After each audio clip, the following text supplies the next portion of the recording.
because the way this thing works, I don't even know if I'm live. We're going to hope that I'm live. I think I should get rid of this light too. Maybe like that. It's all twisted up too. Where are we here? What a disaster. As usual, is it live? I don't even know. How come this thing isn't like telling me whether it's live or not? What's going on here? There we go. So it is live. All right. Let's skip that. See where we are. It is in the stream. The lag is junk. 1, 2, 3, 4. 5-second delay and lag. I guess that's all right. So, how do I do this? Man, what just a disaster here. As usual.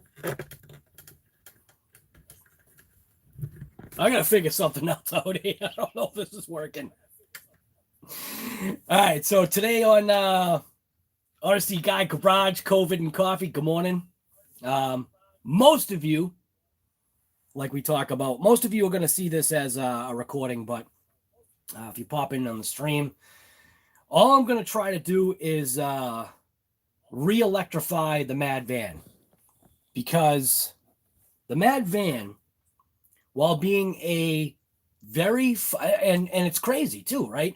Somebody made this comment and they said, with all the vehicles you have, like you seem to like always grab the Mad Van, and when the Mad Van's running, yeah, I grab the Mad Van because it doesn't break, it bounces around, it flies over jumps like pretty damn good. So the original motor that this thing had was a G14L motor, and it's a brushed motor, and you have to expect that over time, especially when you're pumping some voltage through it, such as 3S, that it is going to wear out. This is a stock entry-level motor just to get you going, just to get you ripping, to have fun, and you just got to know that this is also something that I'm fairly sure is non-serviceable. I mean, I could probably pull this apart and figure out replacing brushes, but really, what's the point? I think these motors are like, what, $20 or something like that? So is there really a point to just sticking with a stock motor? No. The eventualness of upgrading a lot of vehicles nowadays is, brushless. It used to be brushed. Brushed used to be the way to go. Now, within cleaning my shop, initially I was going to switch over to brushless. I had a system or two systems in mind. I'm not looking to overpower it, but I am looking to power it.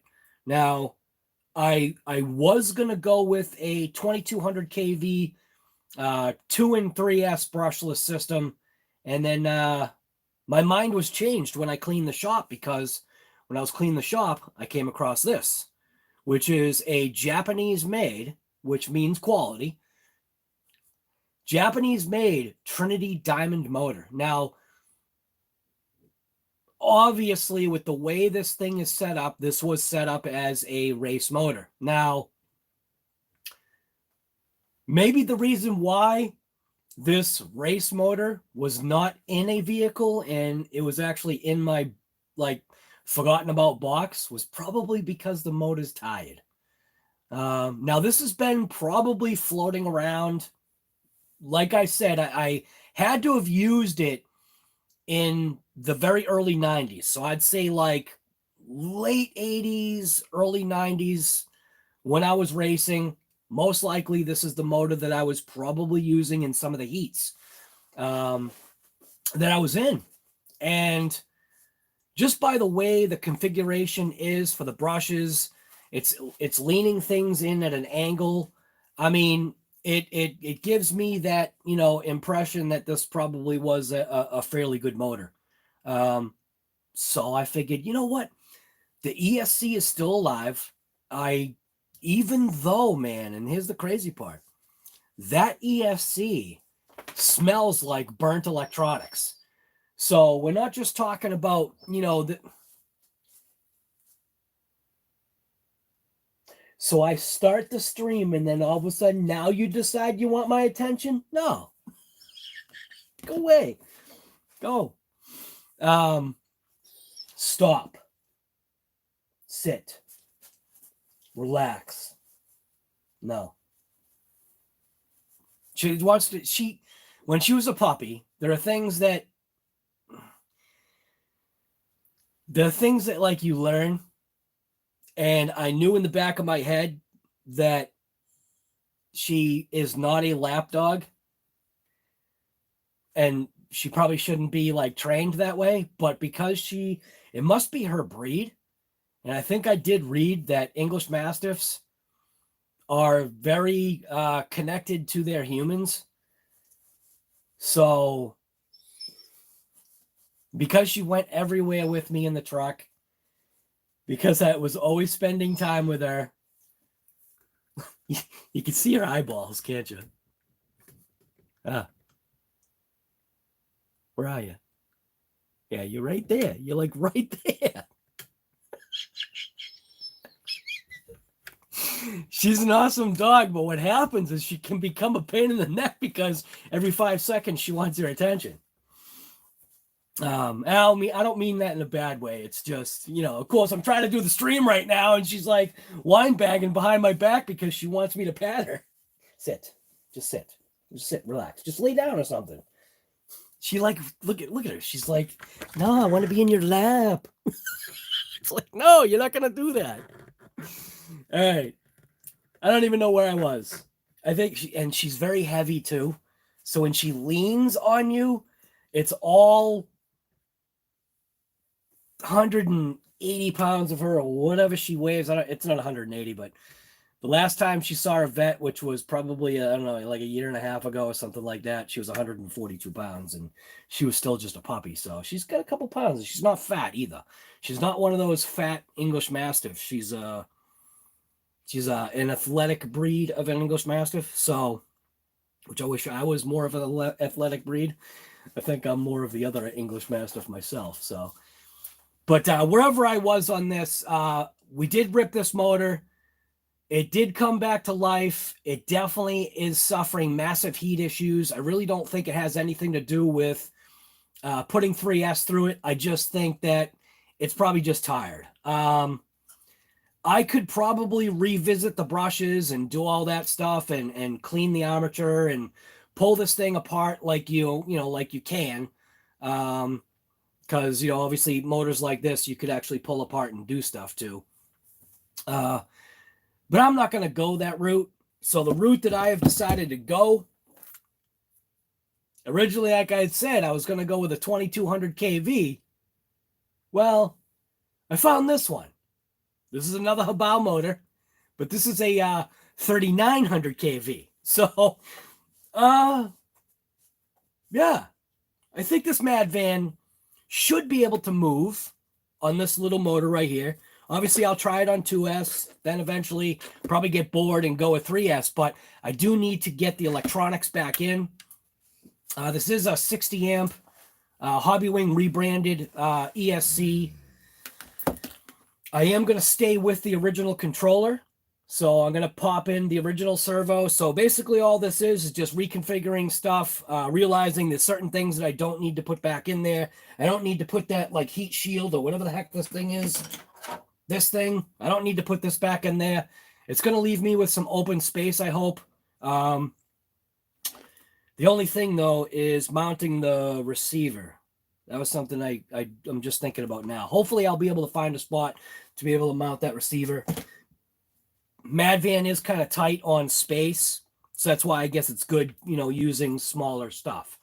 Obviously, the difference between the motors.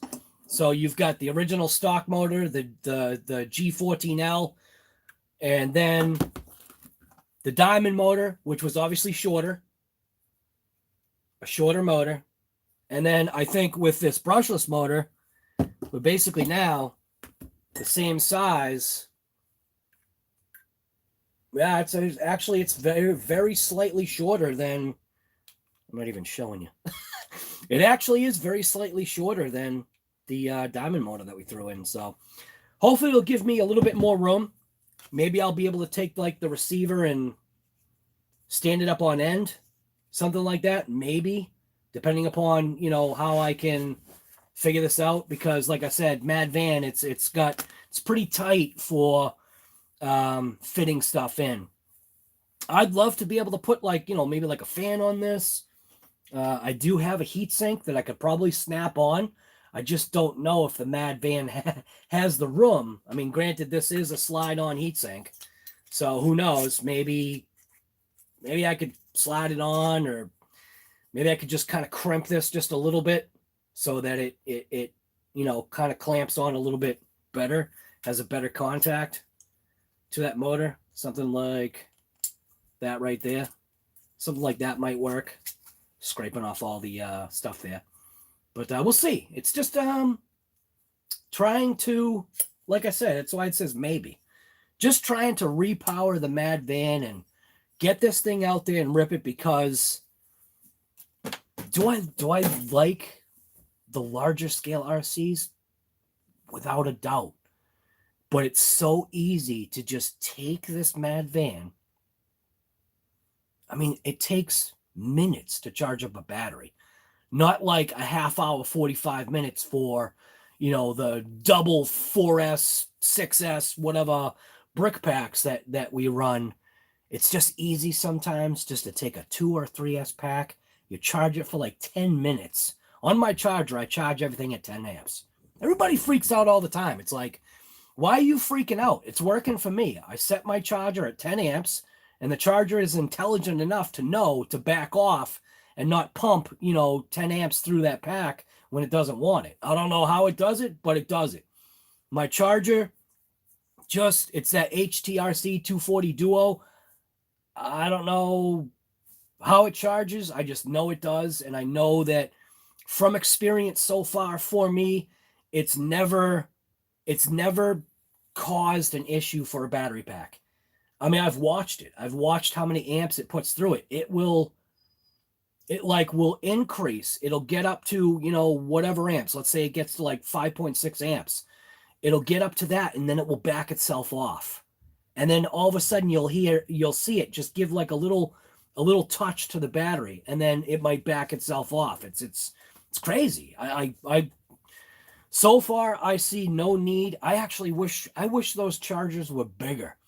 I wish there was a well, maybe they should call it the T1000. That's what they should call it. You know, like the movie there, Terminator. Maybe they should call their next charger the T1000. You'd be able to charge 4 battery packs at the same time instead of having, you know, 2 chargers charging, you know, 4 battery packs. So, yeah. Well, that's enough talk. Just going to jump into chat, see how everybody's doing, and then jump out of here. And then we're literally just going to start working on such a very simple vehicle, the Kyosho Phaser MK2 Mad Van. So, yeah. All right, so what do we got here? Chat's lit up. We got Seastone First, Bushwalker, Nitro Freak, Shane McCain. What's going on, guy? What do we got here? You're new to the Bushwalker. You're new to the hobby. Can anyone give you tips on NiCad batteries? Yeah, get rid of them. Nah, NiCad, I'm sure somebody probably already answered, but NiCad batteries, they do not like to be fully drained. Well, you do have to cycle them every once in a while. Cycle them meaning charge them full, discharge them, charge them full, discharge them. They do like to have that cycle sometimes, but you never want to like fully discharge one of those kind of batteries either. It's not good for the cells, I guess. Well, you know, on a constant basis. And also buy good ones if that's what you're going with. Oh, and they also like a slow trickle charge. They if you want to fast charge a NiCad battery, the best way that I always found out to do it, which you take the battery and not the charger, but you take the battery, connect it up to your charger, and then take your battery and stick it in your freezer, in your refrigerator, and just put the charger on top of the refrigerator if you've got the space. Because, that's the way it works. I used to cold charge batteries all the time when I raced. Sam and Sarah, what's going on, guy?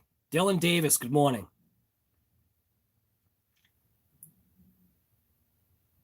Figured would pop on today. That Mad Van brushless. Yeah, I think so, man. 3,900 kV motor. I think it should be pretty fun. It's such a lightweight truck. I just want to see what it does on 2S. I mean, I honestly don't remember. I think I did a speed test on this thing. Initially, I'll have to actually backtrack on my videos and see if see what kind of speeds that I got. I had to have done a speed test on it. It would have made sense. Every vehicle I should do a speed test on. You should. Why not? Everybody wants to know. Eventually, somebody's going to ask a question. Doesn't matter what vehicle you have. Somebody's going to say, how fast does it go? And if you don't have the answer, I should keep a logbook. I used to keep a logbook of shock oils, not diff oils, but shock oils. I used to keep a logbook of like what shock weight was in what vehicle at what time. So I got to do another one.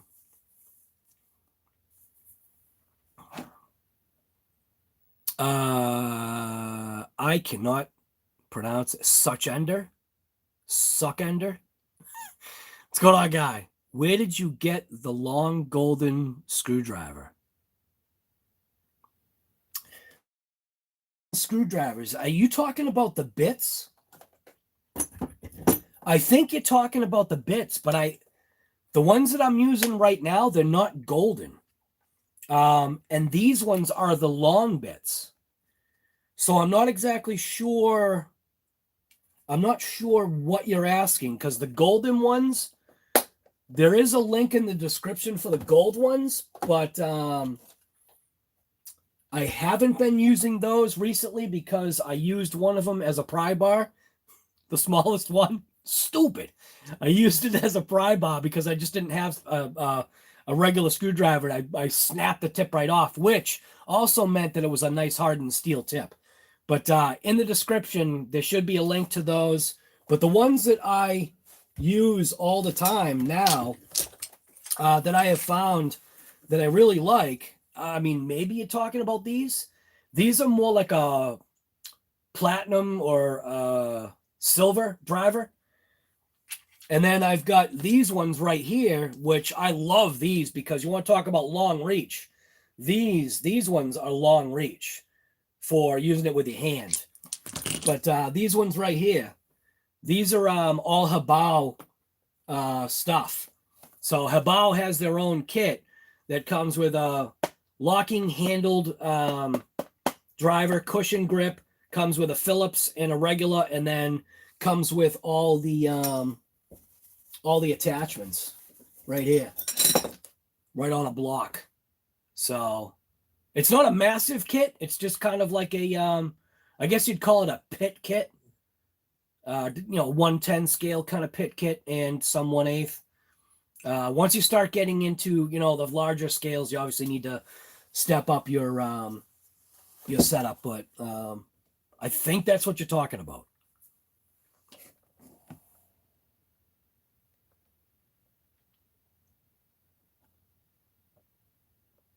J.O., what's going on, guy?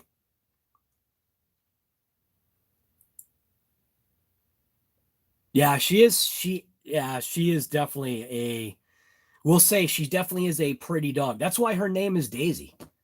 Daisey is how her name is spelled. Because she's a female and figured Daisy was a good name. She likes it. Seems like she comes to it.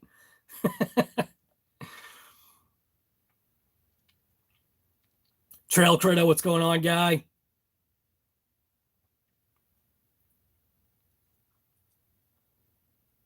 Dan Beard, Hopefully I'm saying that right. Dan Beard. I think it's Dan Beard.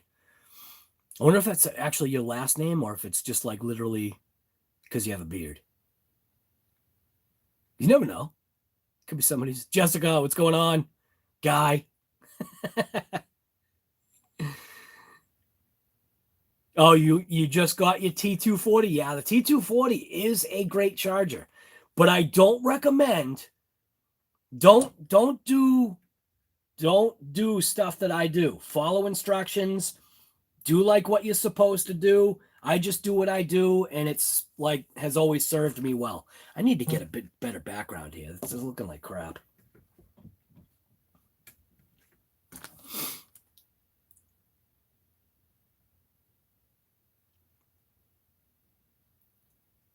Let's see what we got here.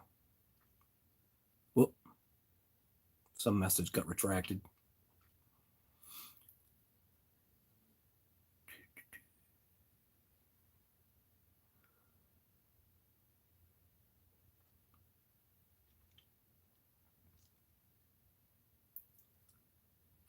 Eddie. I'm not gonna kill that last name. Eddie, what's going on, guy? I was just gonna try and say the last name, but no way. Ledesma. Could be Ledesma. Here, I said I wasn't gonna. Vince Vargas, what's going on, guy?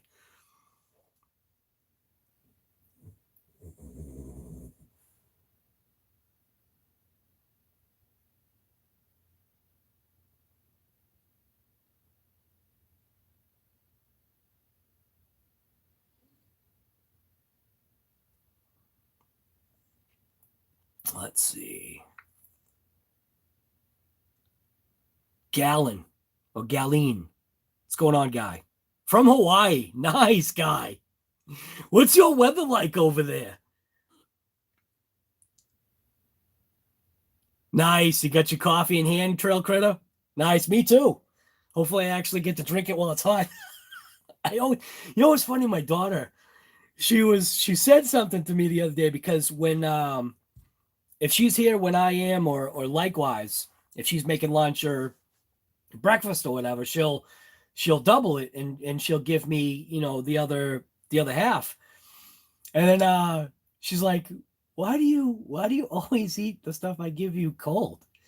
And I'm just like, it's not intentional. It's just I'm like doing stuff so I kind of forget but not forget that it's sitting there.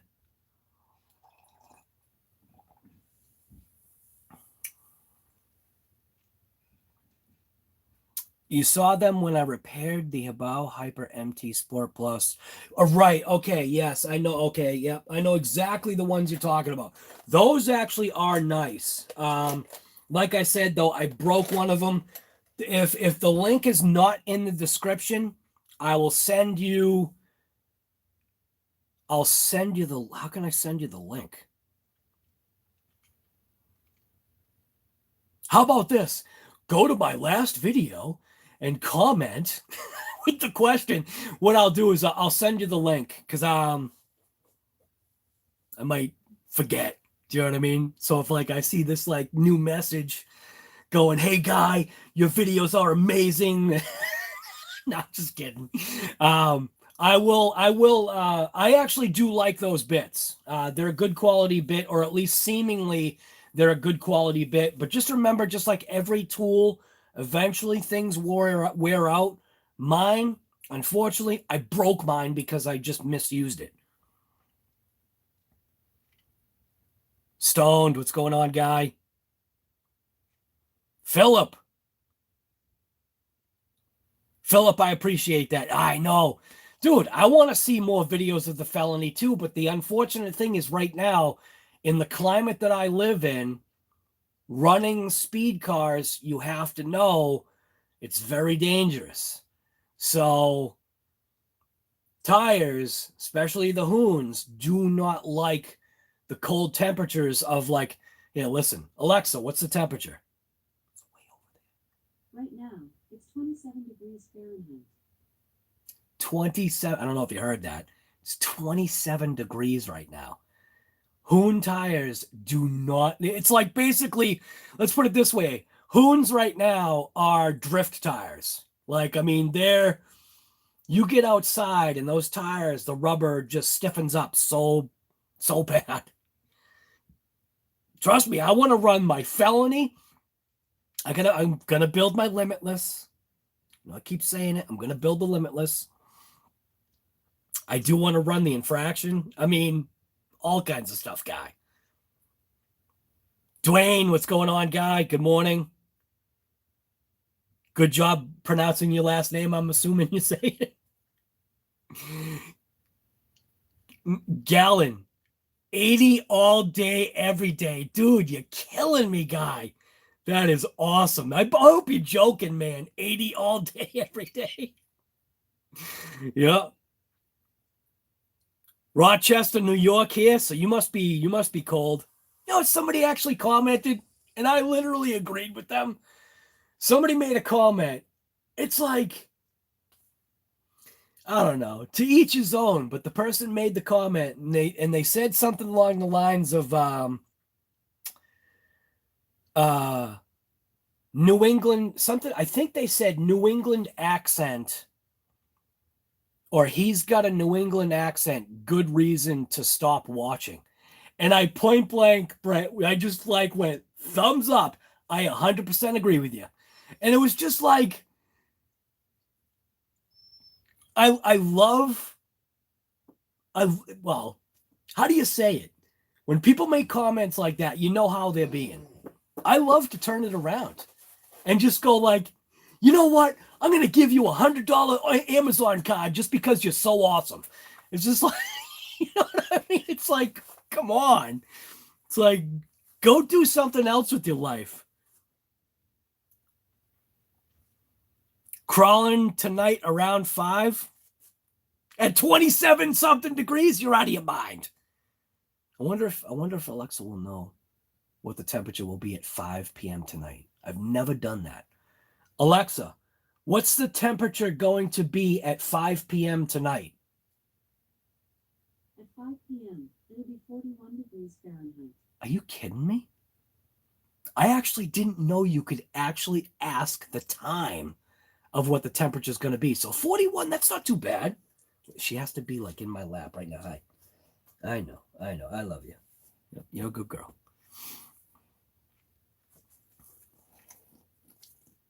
Just, all right. I know. I talked to you.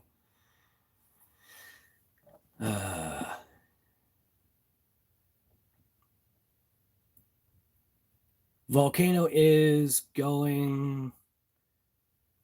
Oh, that's right. Kilauea. Is it? No, is it? What volcano is it? I was going to say Kilauea. I remember there was something on the news that your active volcano has reactivated.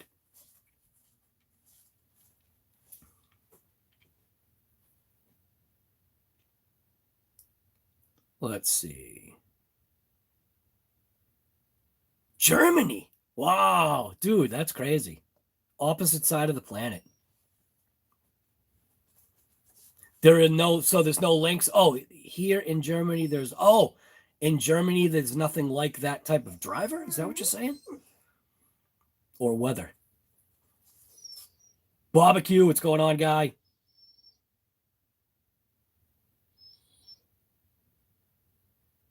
I think I'm catching up to the comments.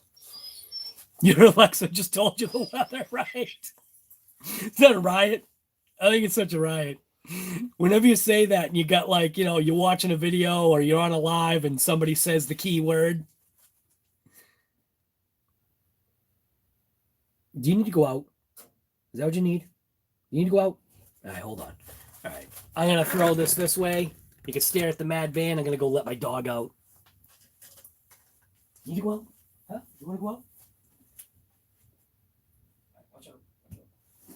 Face at the door.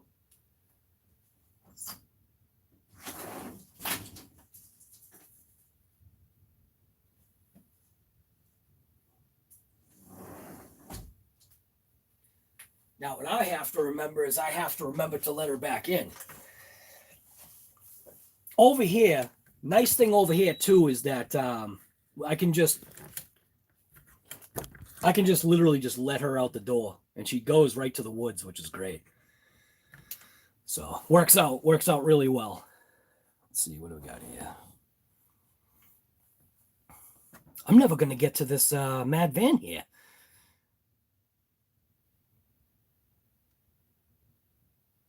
$27 degrees. Just rip it, bro. Yeah, I know. I am gonna rip it. I am. I just gotta. You know what? I said this. I was talking to my wife. Cold weather and snow. I mean, it still kind of doesn't bother me, but snow really didn't bother me, I think, as much as it does now. I guess it must mean that I'm getting older. That I don't want it anymore. I literally just don't want the snow anymore. I'd rather have, I don't want to live down in Florida, and I don't want to live, I don't want to live on the equator. I think I want just a little bit of a slightly warmer, longer season. That's it. Slightly warmer, longer. That's it. I don't want no equator type heat.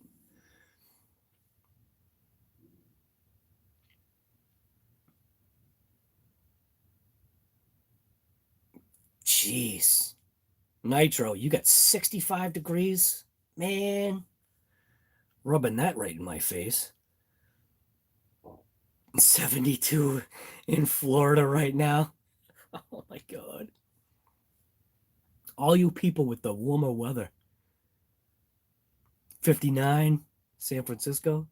Oh, 55. Is it 55? 55. Wow. 39 degrees Celsius. What is that?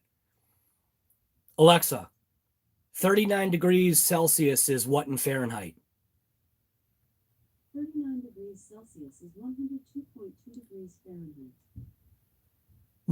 What? No, that can't be right. Is that right? You're 102 degrees? Wow, you can keep that. Holy God. What do we got here? Got stinking 32 people here. This is nice.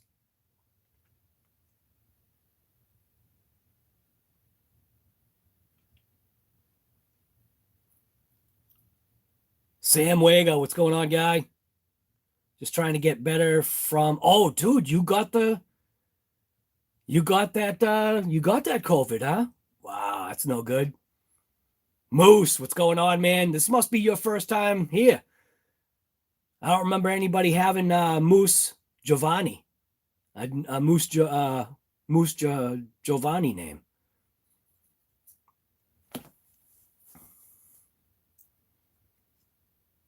I am way behind on this chat, am I? Aren't I? I should. All right, I'm not gonna. Troy, what's going on, guy?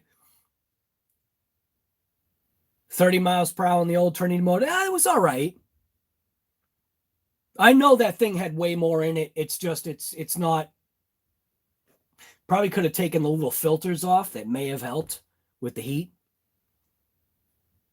That was for running with the old speed controls. You needed to have like filters to filter out the radio interference to your receiver. Let's see. All right. I'm way behind on this, aren't I? I still haven't caught up on this. You guys are going crazy here.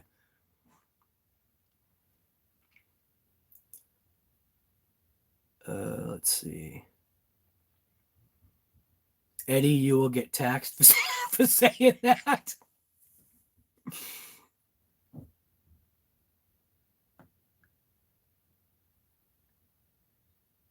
You get the best coffee.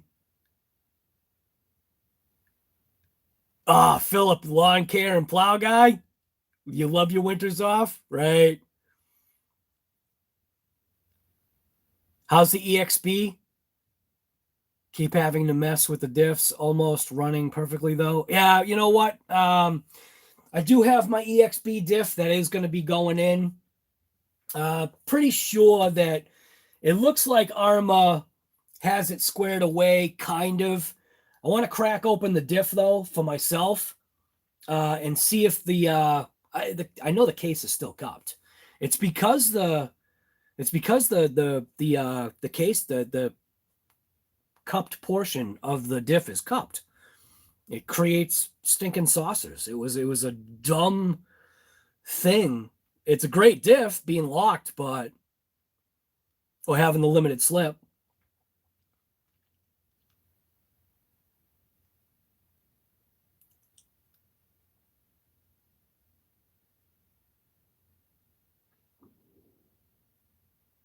I turned your Alexa on.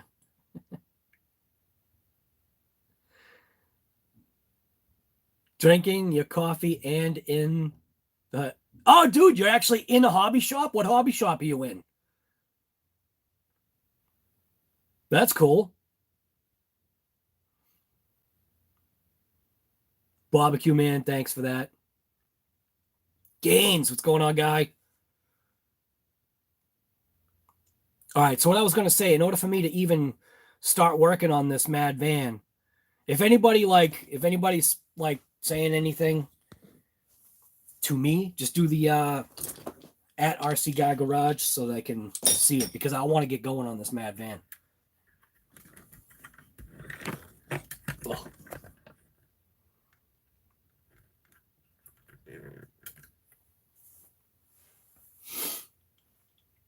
All right. Earl must be snoozing. Let's see Earl. It's like what? What time is it for Earl right now? 7? Almost 8?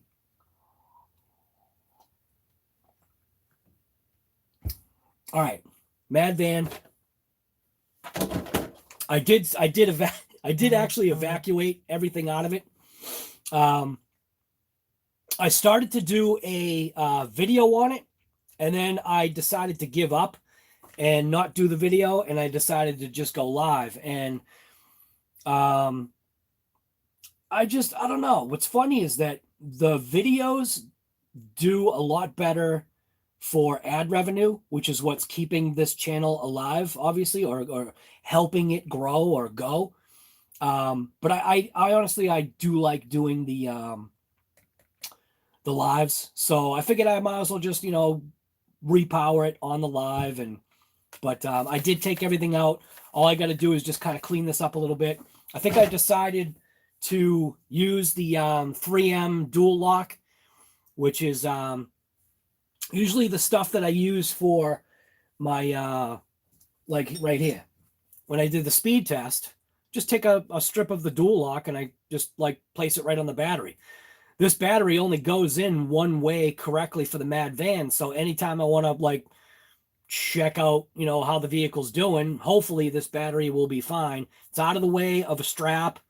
And if I got to peel it off, you peel it off. I mean, but that's what this stuff is designed for. It's designed to use it for as long as you want. And then when you're done, you just take the piece and you just peel it off and throw it away. So it's a consumable. And that's one of the things I have a hard time doing is making sure that I keep things in mind, that certain things are consumables, like zip ties. So zippy ties are consumables as well. They're there to use. They'll lock something down, and then when you're done with it, you cut it, remove it, and toss it. So, but this stuff is great. So the intent is to, I believe, here I am talking about putting dual lock in here. The intent is to use the dual lock to hold the ESC down. So, and I am going to leave the motor wires connected like this. The only thing that I'm unsure of, you know what, actually,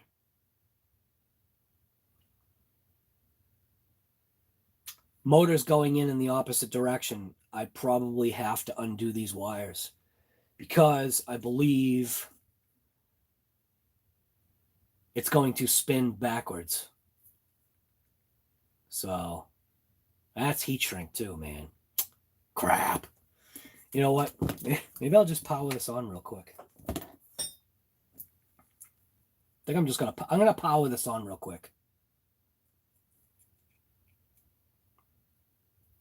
Which way is positive? Right like that. So I'm just going to quickly just throw some juice into this thing. This is a 3-channel. I didn't even notice that. I knew the radio had a 3rd channel, but I didn't realize that the receiver that they gave you is a 3-channel. That's pretty cool. All right. I'm just going to throw some power into this, and I just want to make sure that, I don't have to, because if I don't have to, undo the shrink wrap the way I got it, I think I'd rather do it that way. Battery. Yeah, I will put this on display. These are my Zop Pop packs. Do I still use them? Yeah, I do. This is the one that puffed pretty bad.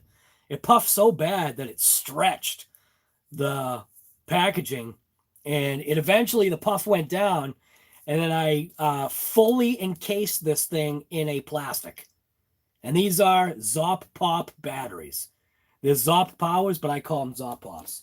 I think Jessica actually has a little Zop Pop story for you. All right, let's see. What am I doing here? Battery. Power this thing on. Grab the remote. All right. All right.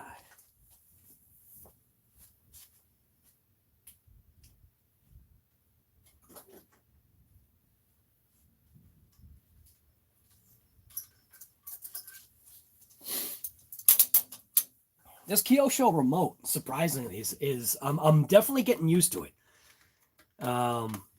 Definitely getting used to it. It's pretty seems to work, I don't know why I'd ever use the 3rd channel for anything, but it is good to know that thing, it did come with a 3rd channel receiver. So I don't know if that's like something that's just they do or what, but so transmitter on. Probably should put a gear on it just to feel rotation. So I'm just going to put the gear on it temporarily just so I can feel rotation instead of guessing. Because the way it's going right now, my hand couldn't tell which way the gear was going before. And obviously this is not the gear that's going on it. That's a Mod 1 gear. But yeah. Oh, I didn't even know that was still on.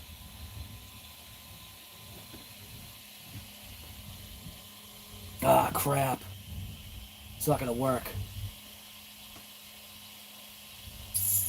Dang it.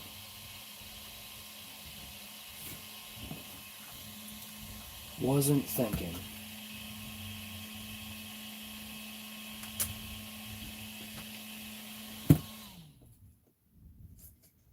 I don't think it's going to work that way. Yeah. It's not going to work that way. I wasn't thinking. Crap, because nothing's set up. It's not set up to this remote. So I got to figure out how to bind this thing.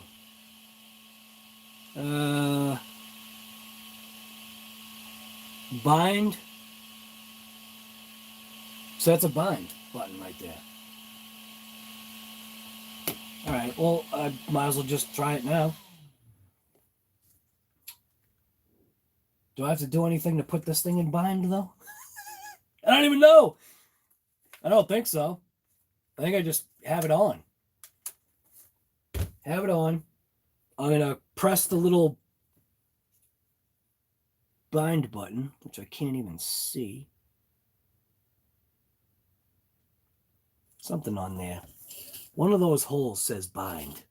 Which one is it?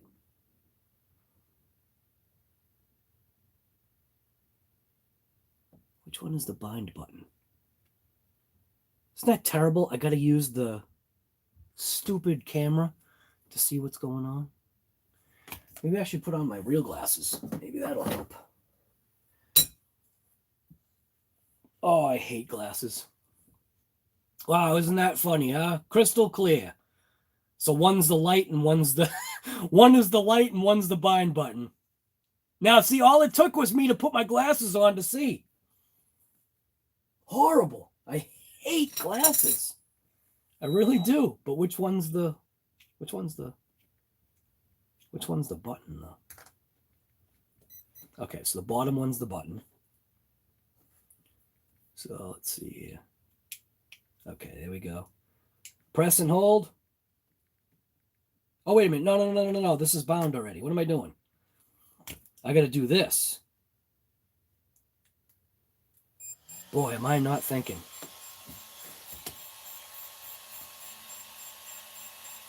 Let's see. I think it's full trigger. And then full trigger, and then press. Full reverse. Press. Neutral. Press.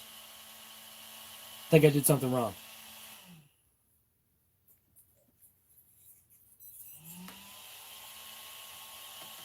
Yep, definitely did. Crap!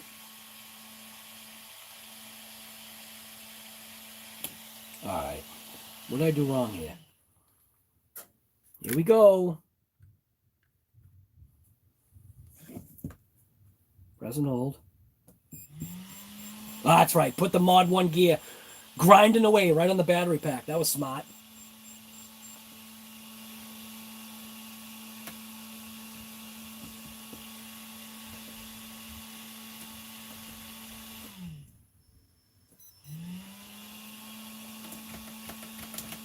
What the heck am I doing here?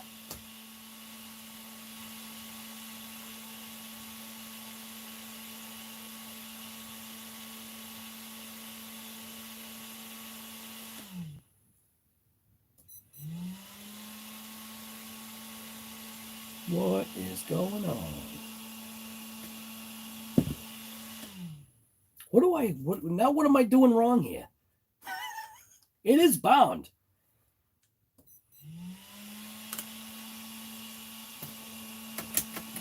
Come on.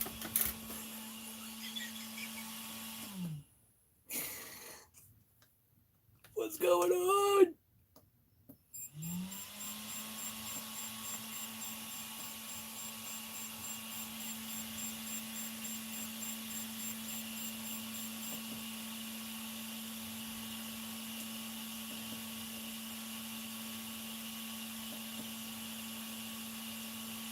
I'm doing something wrong here.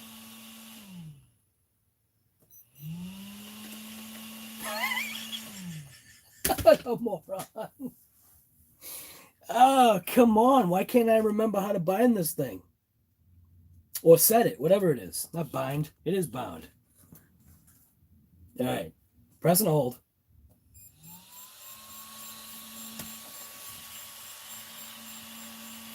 It's almost as if it's like not... Maybe I should connect this up just because. I don't want to grind that thing there.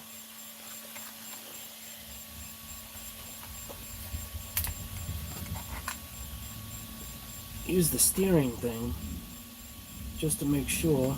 I think I've got that. Oh, I got it plugged in the wrong way. That's why. Dummy. Make sure you plug in your ESC the right way, the sense wire to it, because otherwise it's not going to work. I had it backwards. Must have been because I didn't have my glasses on. Watch the thing take off.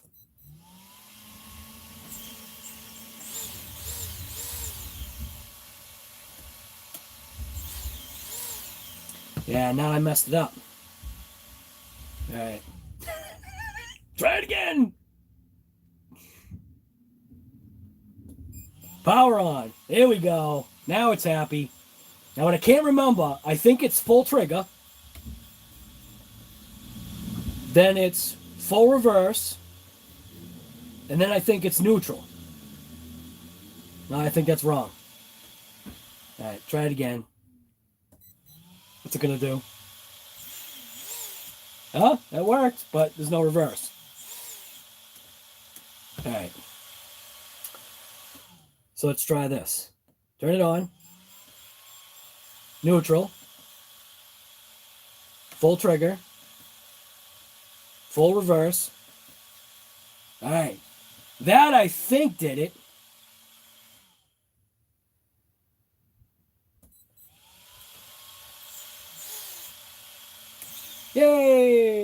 Finally did something right for once.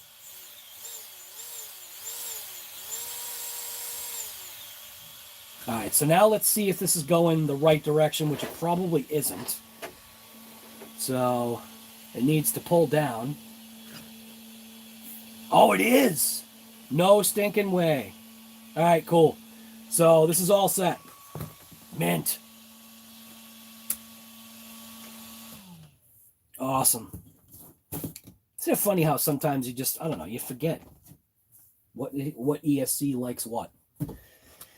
So this is all set, ready to rip. Just, I was having a mental breakdown because I did not plug in my wire correct, which I wish, see, this is the one that's got the tabs. And I wish these people would understand that some people need glasses to be able to see, and you can't tell which is negative and positive. And if you put it the other way, it's not going to work. So, all right. So that ESC is all set. Happy about that. Now I just got to clean out this cavity a little bit. I'm going to use a solvent just to get rid of the cooking spray, because this whole thing is glistening because I used a cooking spray on the entire vehicle to help shed the snow, but I think it was the wrong kind of cooking spray. But now it went into the plastic, and I think it may have possibly made the plastic a little bit more flexible, which could be good. So whenever you're using solvents or any kind of anything like that, make sure you always use gloves. Don't be dumb and not use gloves.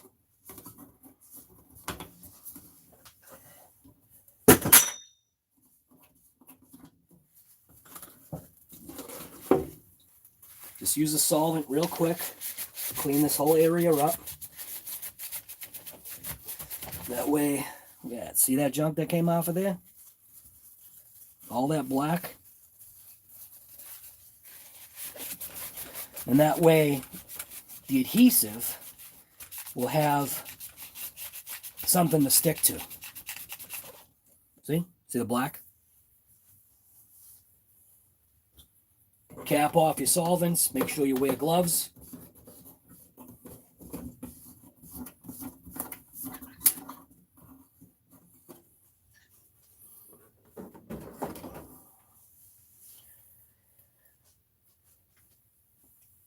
The only thing about these glasses are what's called a progressive lens. So, and I'm not used to having a progressive lens. So it looks all clean in here now. There's little pieces of solder stuck to the chassis from when the motor melted things off. It got pretty hot in here.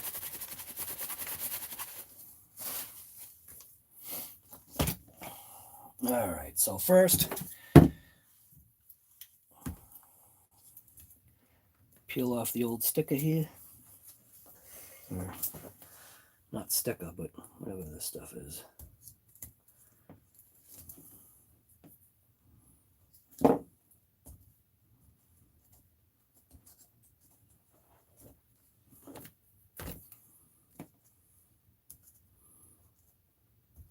Sergeant J, guy, you know this is the whole process of it. Come on. I know that your animal van is brushless, and I know you went through pain, but I want to feel some of your pain, man. I know brushless is going to eat this thing alive, but that's quite all right. But I'll tell you right now, guy, I am not putting the amounts of money that you put into your mad van, because I think you're insane, dude. Sergeant J right here, he's got a mad van. I'll call his mad van a highly modified mad van. The amounts of money he stuffed into his mad van. I don't know, guy. You made me scared to own a mad van. But that's because Sergeant J's mad van is running on 12S.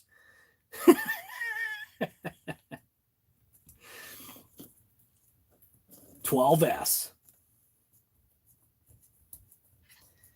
All right, so there we go. Get a little more of that solvent on there. Clean all the glue and junk off. Any oils that might be present.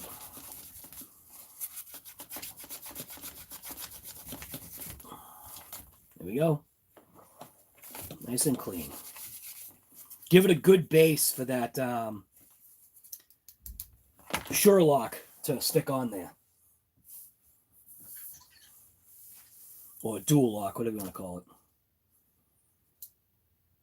This is a 3M product. It's called Dual Lock. This is the stuff that was recommended to me by Earl. Or Earl recommended to me.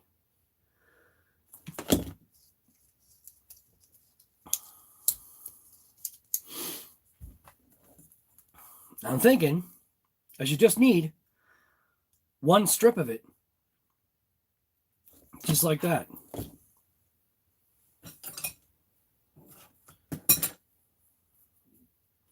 So I'm just going to cut this straight across.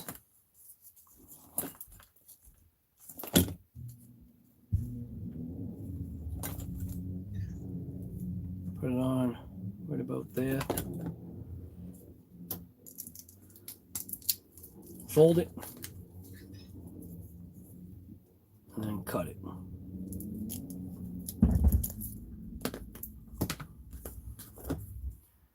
And then reach in, cut it. Then you've got your piece. And it's going to stick it literally just right in the middle, just like that. So, but I got to figure out placement of this, keeping in mind, like, you know, leaving enough room for the wire, which I want to have kind of like tucked right there. Something like that. The only thing is that I might have to do that after the fact. So, like I said, these zippy ties here, these things are also consumables.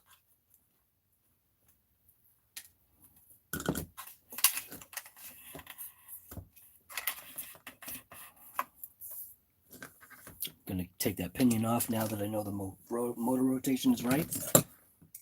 You don't need that pinion on there anymore. It was just temporary.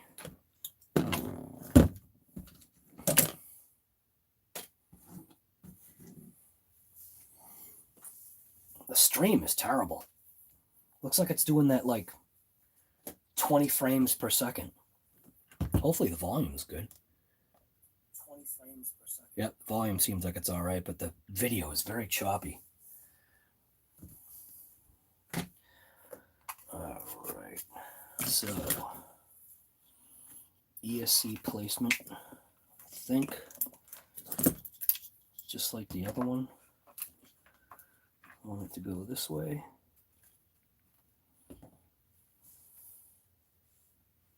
That looks pretty good. On-off switch. Can literally just mount right there. All those wires will go down into the channel right there. And motor will have plenty of room. Yep. Motor's going to have plenty of room. All right. So let's see. The only thing, though, that drive shaft is, I don't like that. So maybe if I go the opposite way, thread the motor in through, keep my wires going this way, and that will then keep the wires away from the drive shaft. So I think that is going to work better. Something like that. Yep. So that, doing it like that will at least keep the wires away from the drive shaft.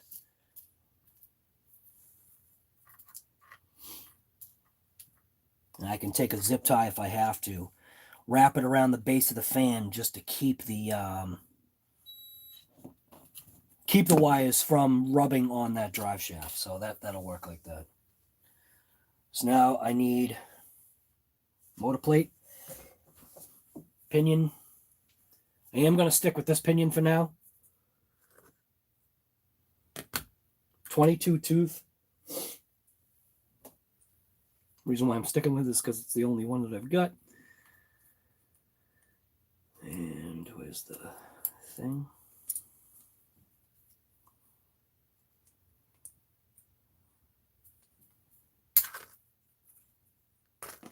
And I found my Loctite too. I just didn't bring it downstairs. The Loctite was upstairs.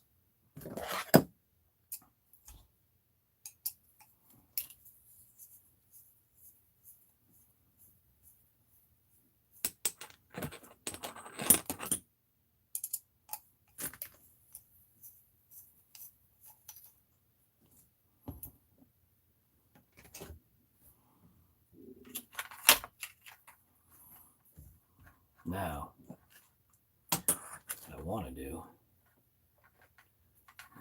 is I want to have it so that it's like, I think, look at this. That's my guess. So that means it would need to be like that.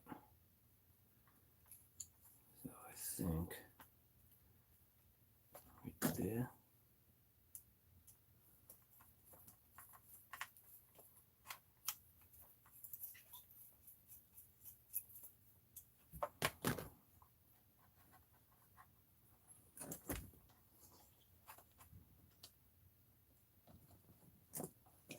Believe that is how I want it. 24 frames per second live stream. Nice. A piece of garbage.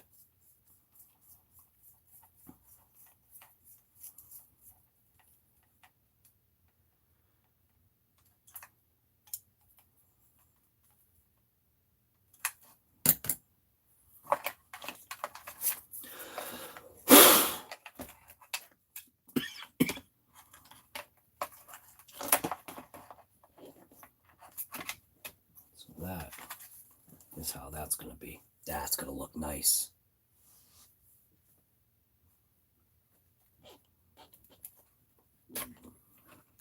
Get that pinion on there. Whoop. I'm going to get some thread lock.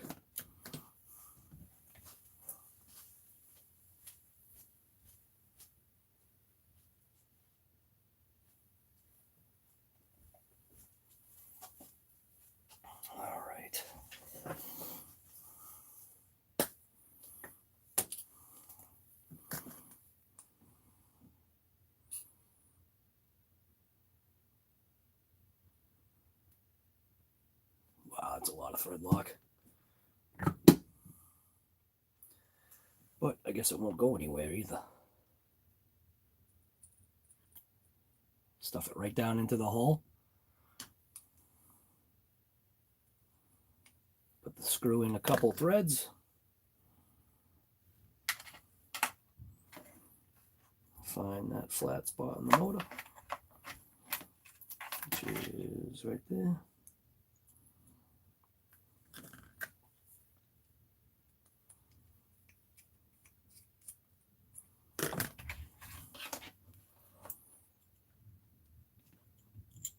Uh-oh.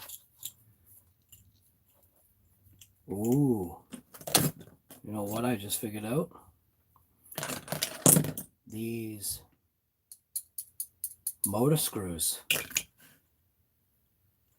are hitting.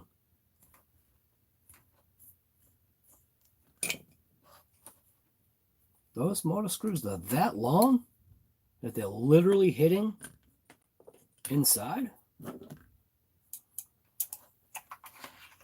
That can't be.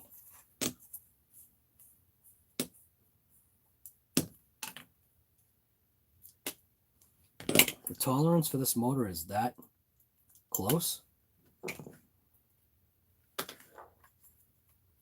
Let's see if I loosen this one up. No, wait a minute. There's some junk in this motor. It's got some sand in it.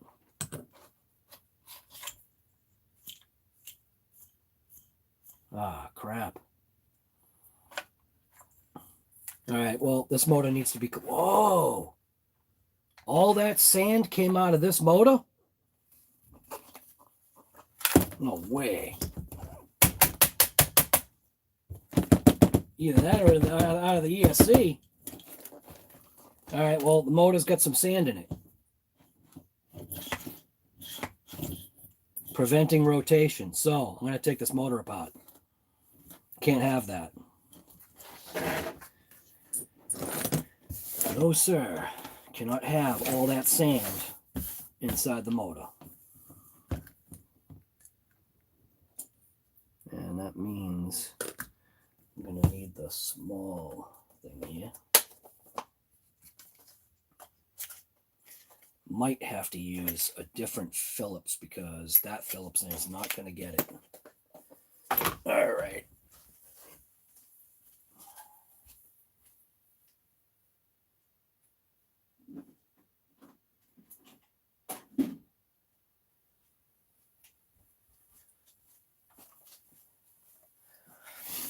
I didn't think this was going to be a take apart your brushless motor day, but I can't have that.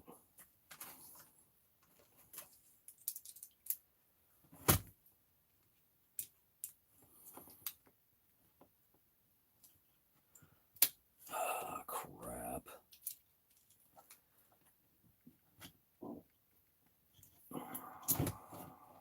Let's see. Am I literally going to have to heat these screws up? I might have to. It seems a little loose.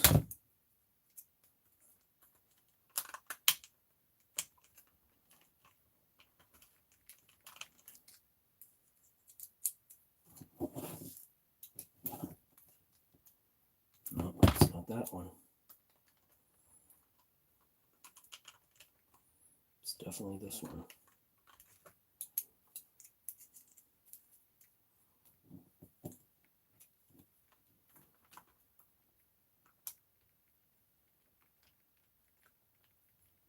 I might have to heat these up so I don't strip out.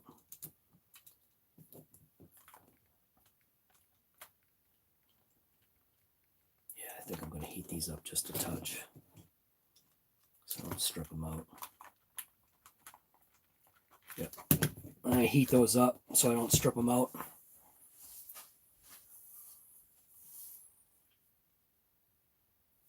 Thank you, Jessica. We'll see you later.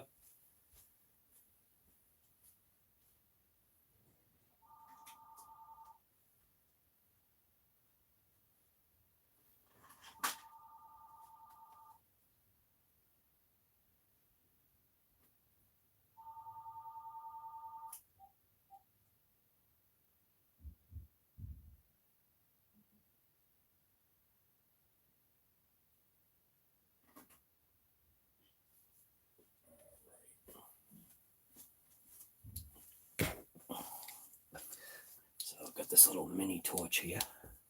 This thing usually lights on the first try. So if I can remember how to use it.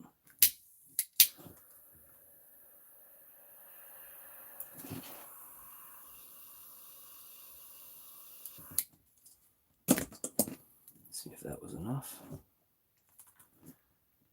And yep, perfect.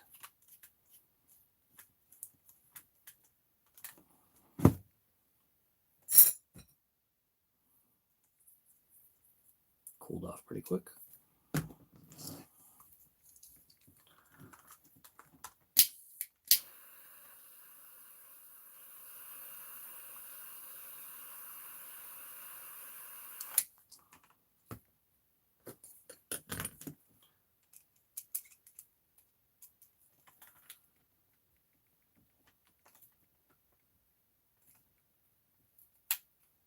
That one probably could have used a little extra time, but it worked.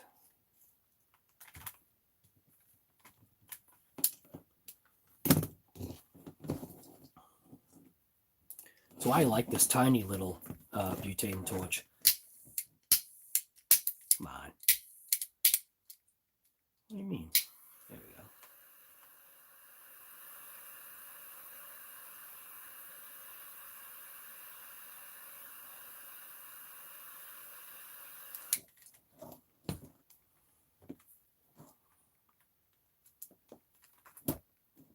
That's better.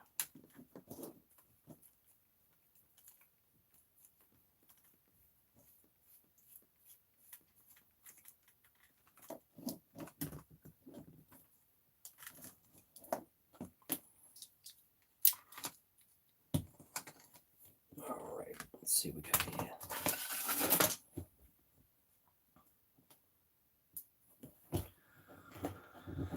Now the good question is, am I going to be able to pull this apart?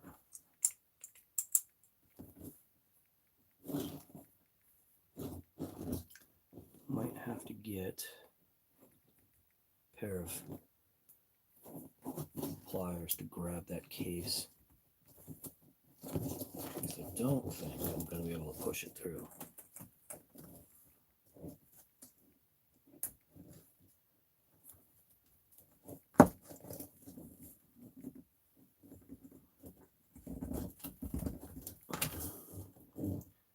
Nope. I wonder if there's thread lock actually inside there. Dang. There's definitely sand coming out of this motor.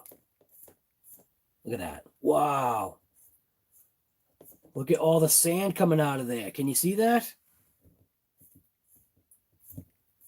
Holy smokes. You know what? Maybe I won't have to do that. Maybe I can just power it on and let the power of the thing here. Make sure the negative is on the right side this time, not the left side.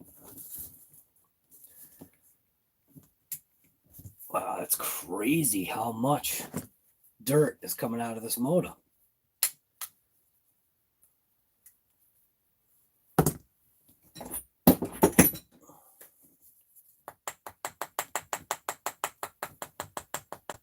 Holy smokes.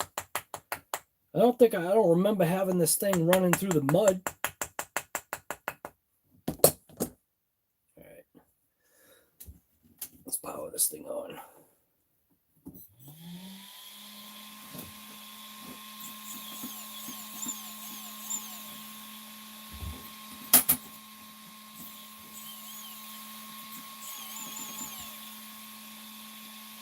That's insane.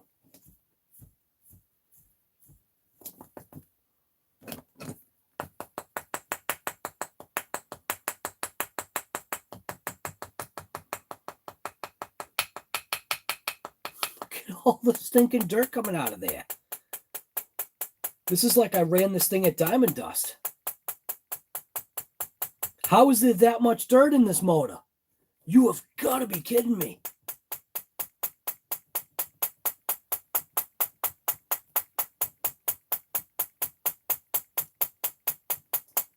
I'm just very lightly tapping it with the thing here. The handle. It's a cushioned grip handle. So I'm not like pounding on it with like a sledgehammer.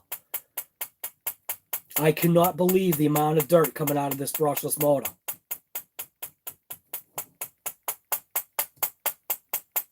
This is crazy. Dude, look at this pile. I'm not kidding. Look at that pile of dirt. All of that is coming out of this brushless motor. All of this. Look at it all. Use my finger for scale. I'm going to be able to create a sandcastle by the time I'm done here.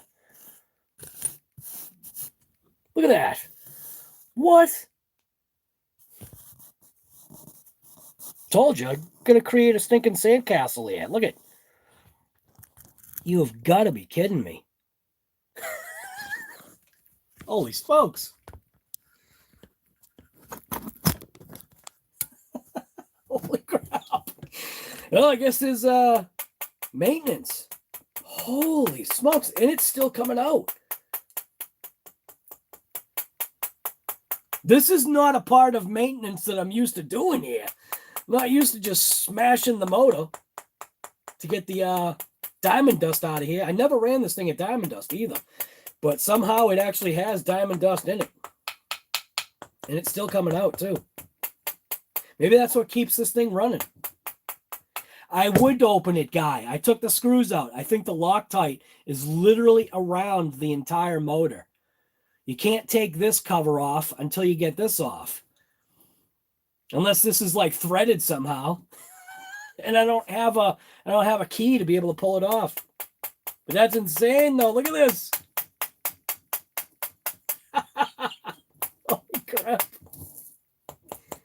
You gotta be kidding me. There's boulders coming out of this thing.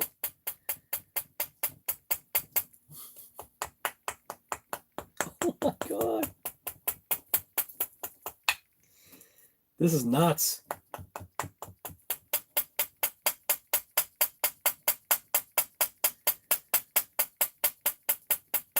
It's like it's not ending. Look at this. This pile is just getting bigger and bigger. Oh my God.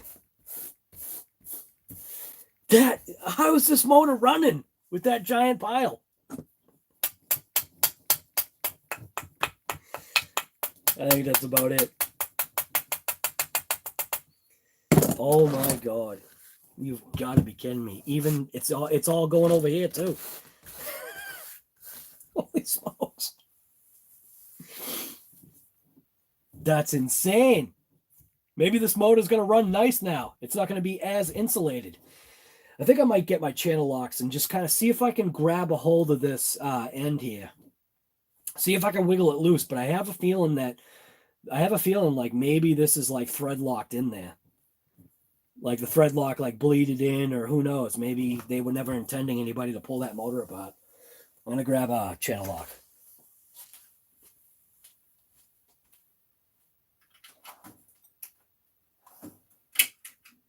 Or maybe not. Where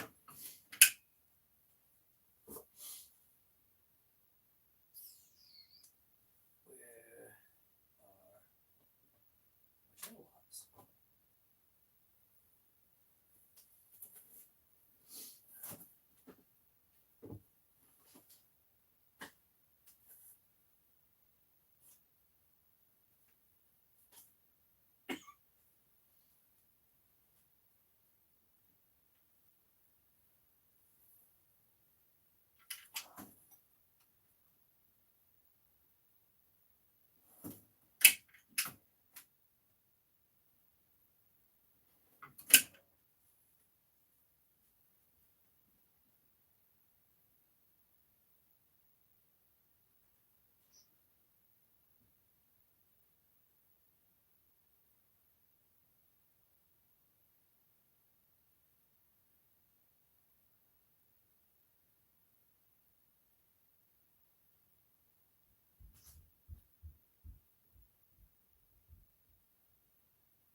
All right. Let's see what we got here.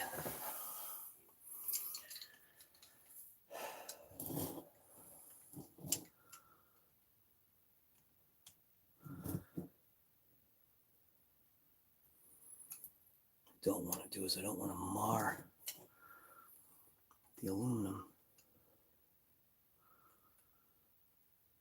Just want to grab the edge like that.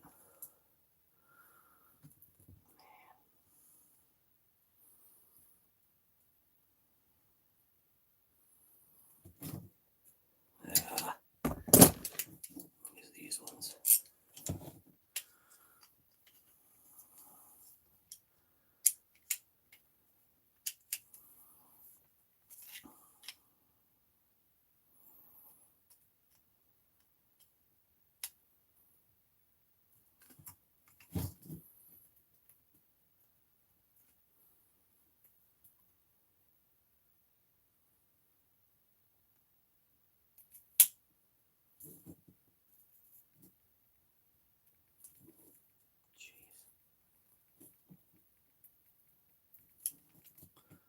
Nope. Can't grab it.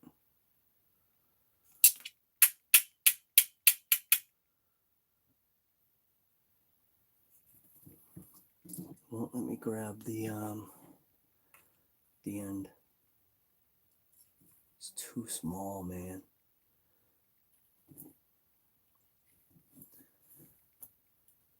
Yeah. No, it's not gonna work. It's tap time. I cannot believe that that pile of sand came out of this thing, though. I think that's it. There's still stuff coming out. You gotta be kidding me. Now, I'm not gonna fire up my 80-gallon compressor just for a tiny little motor. I'll sit here and tap this thing all day. I think that's about it.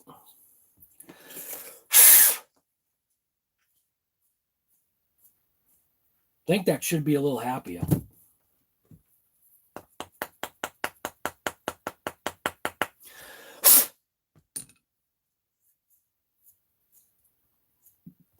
I still can't believe that that much came out.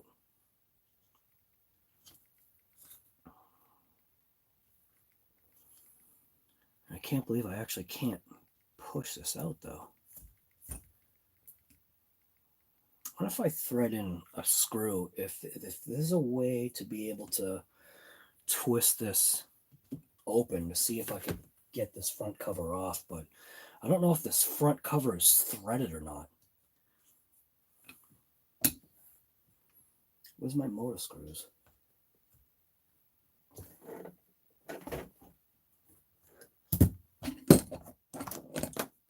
One there, one there. Let's see what happens.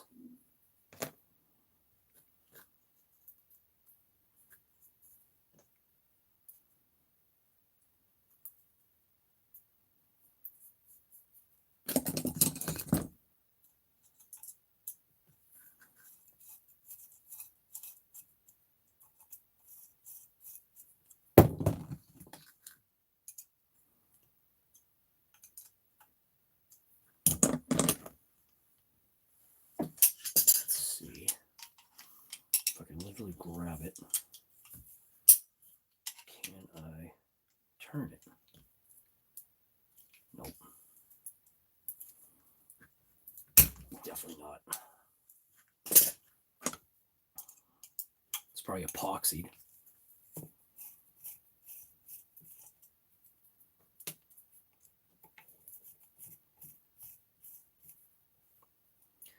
Wish I could do that same thing to this backside, man.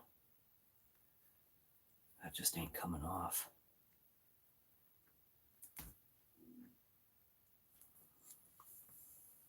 Let's see what you started now, guy. Now you made it so that I feel like it's a mission now.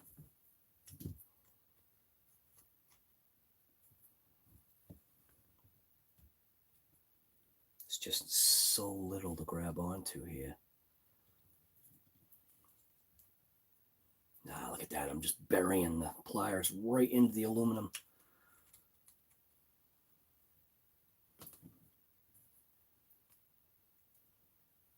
Nope. Nah, I'm just going to end up crushing it. All right, well, whatever. Got a giant pile of sand out of this thing. That should be good enough.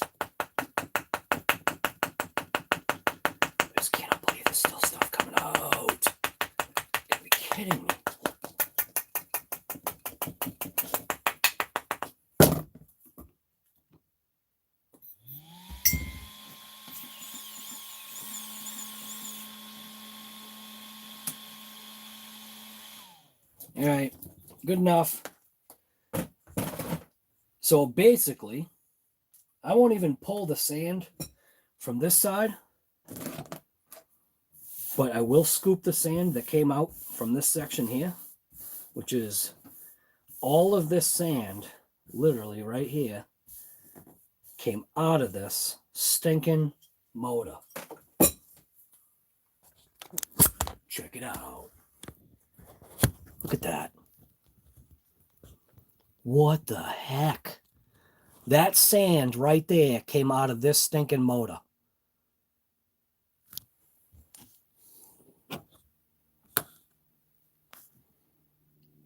Unbelievable.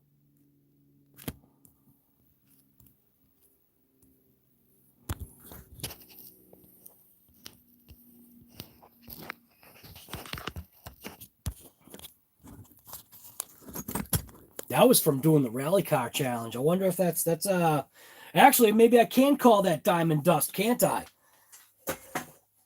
Actually, it's not rally challenge. All right, whatever. That still is insane, though.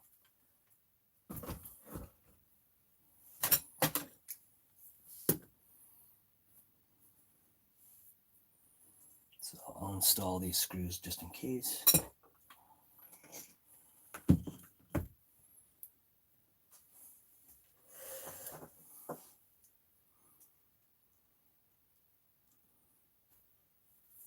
Trail Critter, see you later, man. Green Frog, what's going on, guy?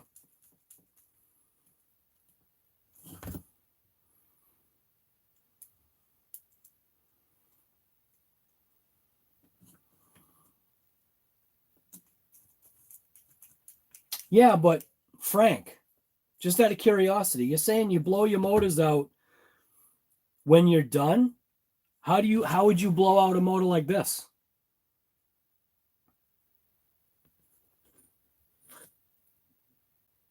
Because I mean, once it's installed, you've got a motor plate covering this entire face. How the hell would you blow that out, guy? You just like bore a hole right through the side, install it. Yeah, there you go. You know what you could do, Frank? Install a fitting on the backhand side so you can connect an air hose to it and just blow that bad boy out. When we used to do the brushed motors, yes, because with a brushed motor you can definitely blow it out, but these things, you know, because it's more of a sealed design, you know, you can't really, I think, blow it out unless you just blow it out by putting 100S to it, and you can definitely blow it out that way. That's a different kind of blowout. All right, I gotta get rid of this sand here.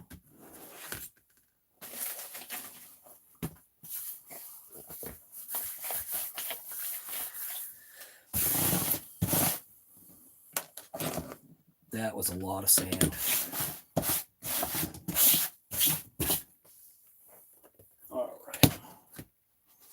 All right. My coffee's cold now.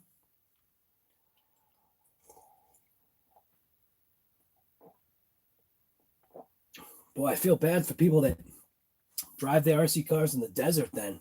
Holy smokes. No thanks.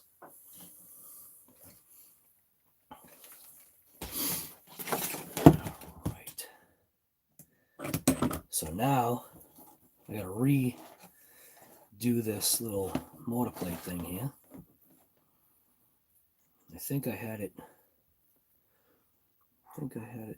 this way, I believe. Looks about right.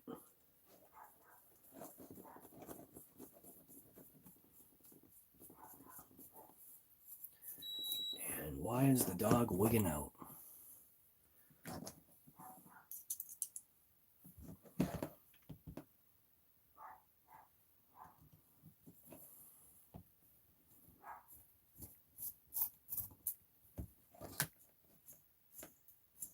That was nuts.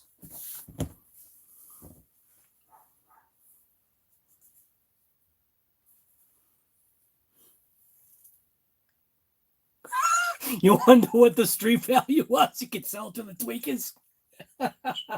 Right, guy? Diamond dust, baby. I'll stuff that stuff right in your nose. All right. Now what did I do with the pinion?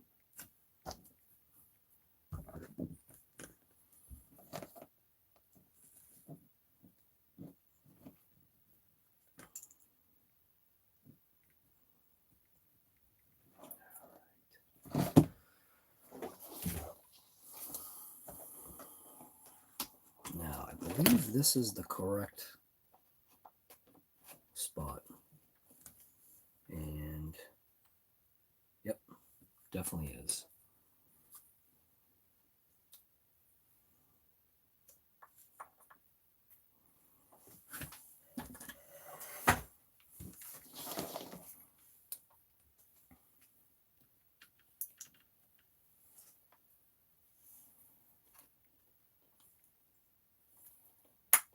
God, that thread lock was already...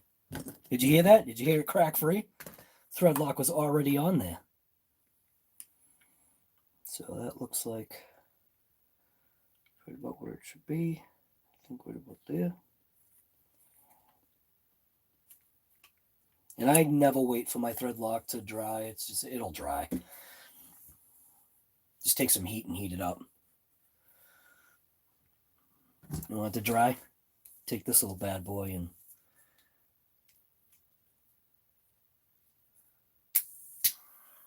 there you go. Yeah, now it's dry. Come on.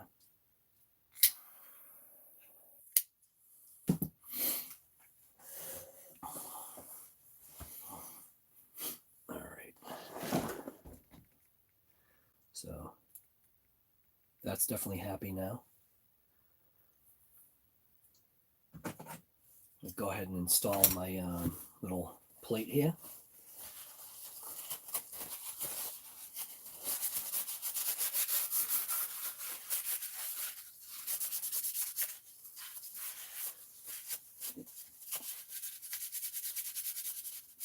Yeah, come on, Dan.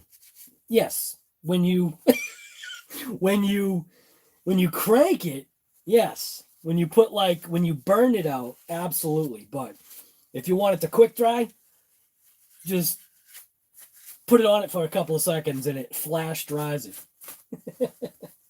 You didn't know that, guy? Come on, Dan, man. Dan the man. Thread rock dries due to a lack of oxygen. Right, so bam. Lack of oxygen. I just deprived it of oxygen by burning up all the oxygen with the flame.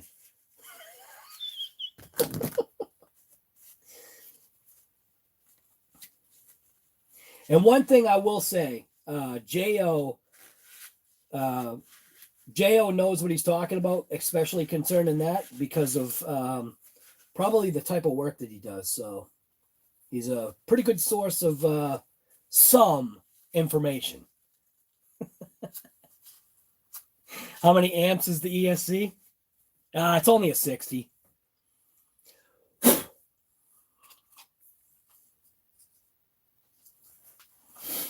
It's only a 60.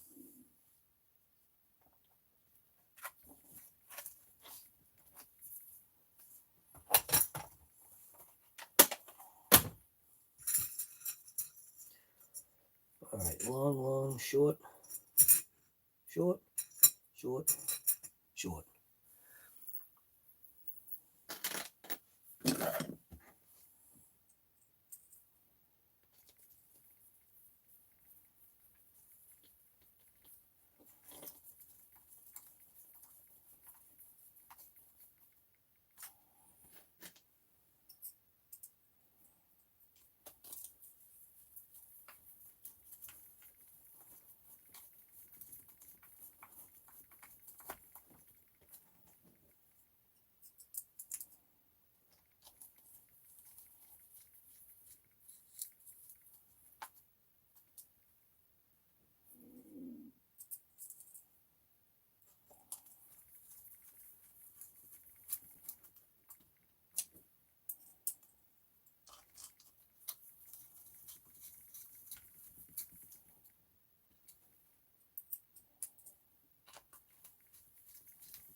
kind of feel like I'd want the wires to like wrap down and in, but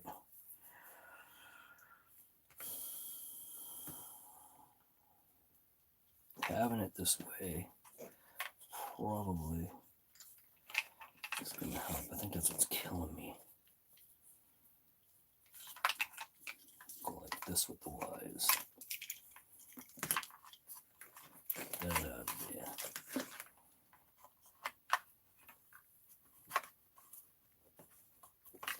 It's like the perfect little pocket right there, almost, for that ESC, man.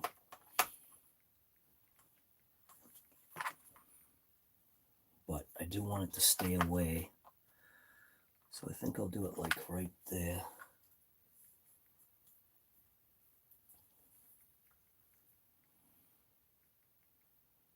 Yeah, something like that.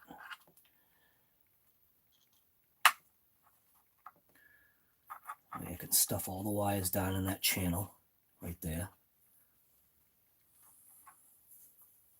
I think I like that.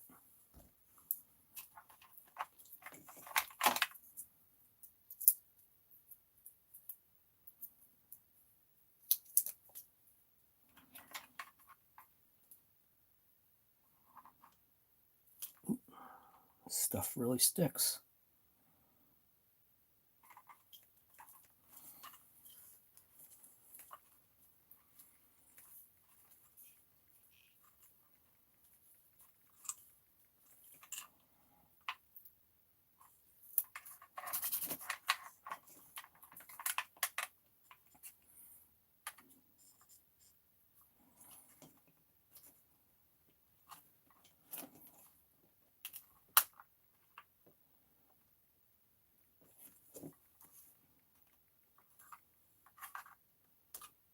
Oh, crap. Don't stick yet. Come on. Stop sticking.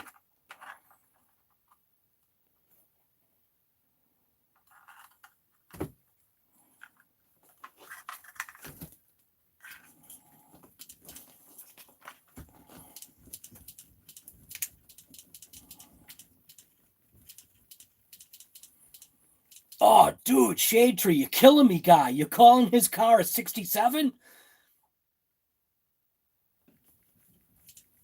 Holy crap. Shade Tree.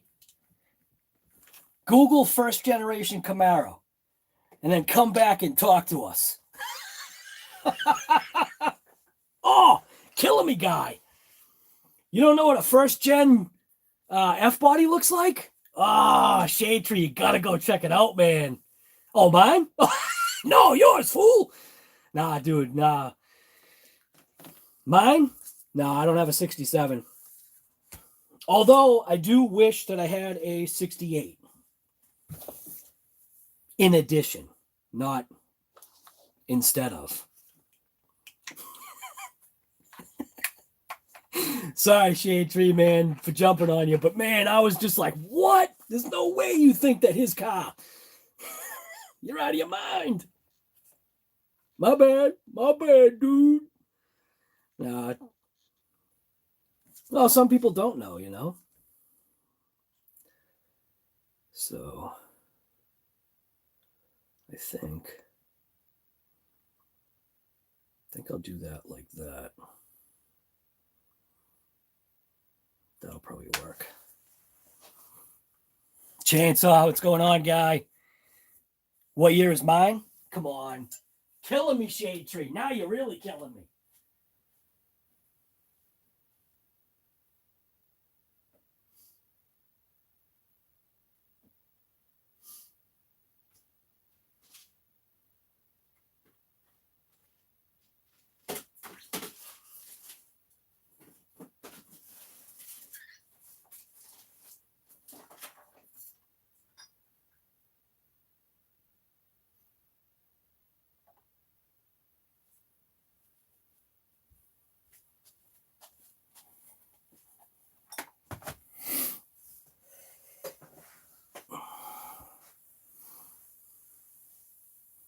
In one of my lives,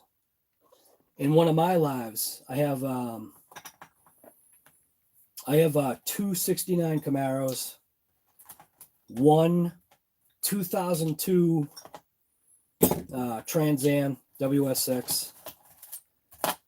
I used to have 6 Trans Ams when I was a kid, and the joke was that I had a Trans Am for just about every day of the week, and Sunday was for my Camaro.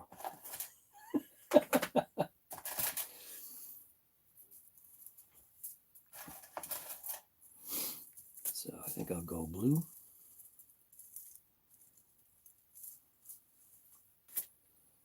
And set it off with a red.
Should be able to do. Let's pull it through.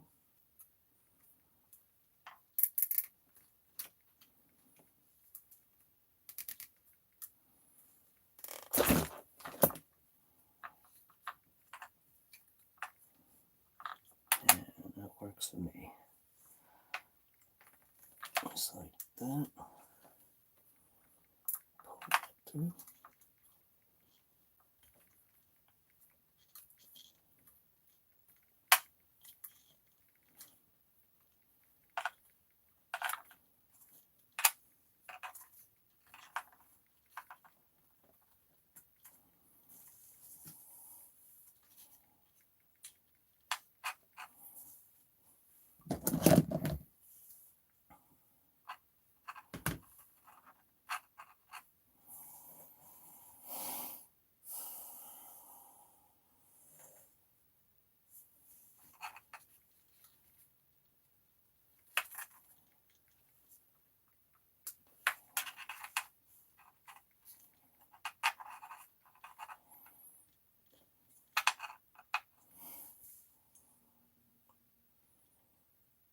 Should have done is I should have looped that one.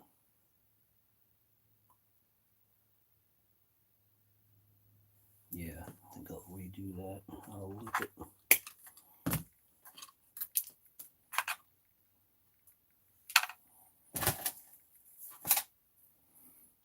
Loop it through this.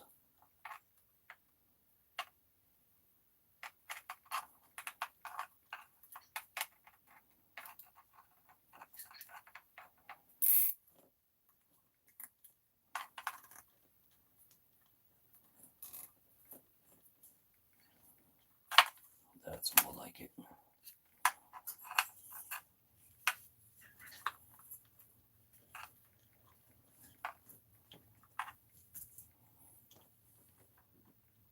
Make sure when you cut zip ties, you always cut them like this.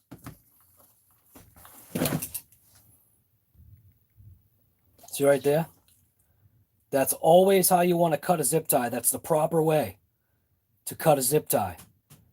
All right?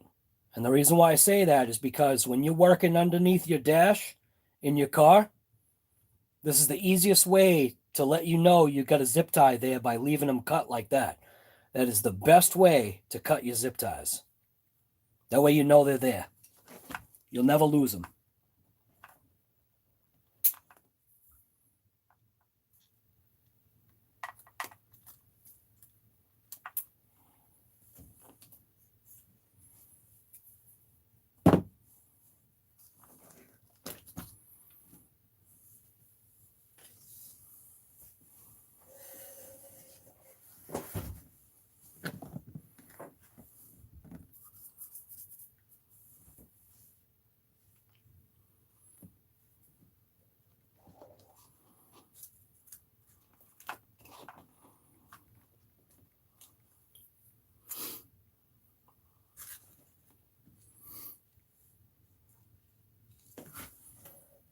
I forgot about putting that heatsink on, but it probably won't matter.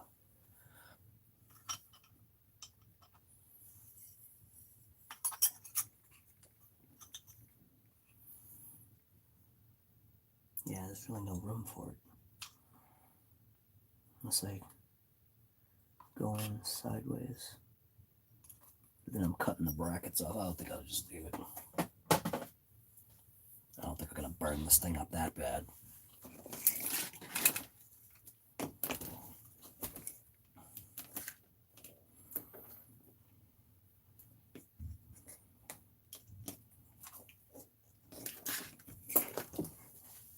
Now, what I do want to do is want to make sure that I'm not going to be cutting the ESC wires from chafing.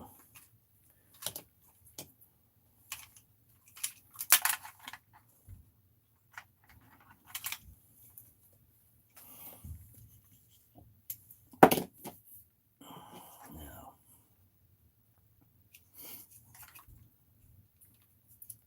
I'm also going to put this. Stuff it in there, maybe.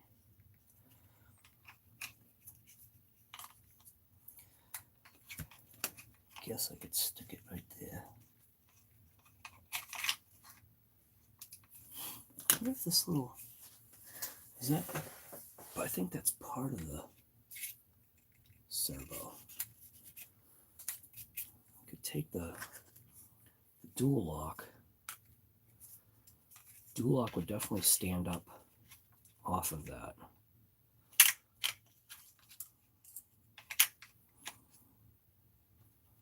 If I did it like that, that looks like it would keep it tidy. But then the antenna wire is kind of in the way. Can't install it like that because that'd be dumb.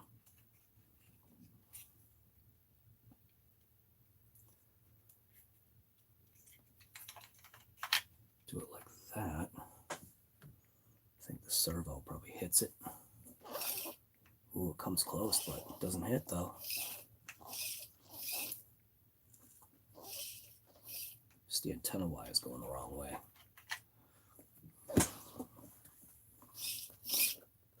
Actually, does it hit? No, it doesn't.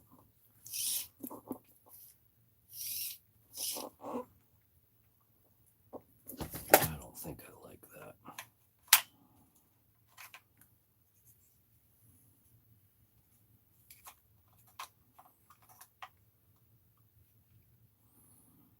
If I take the ESC and move it closer, I might give room for this little thing here down on the base. I think I'm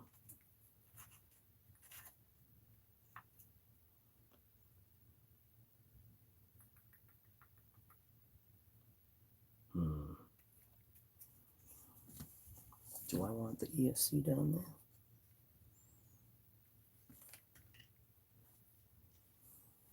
Because if I did that,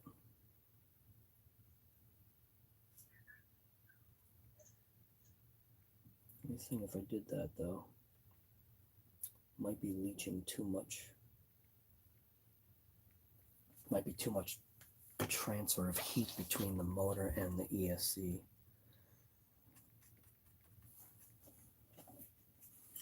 If I put this receiver on this side,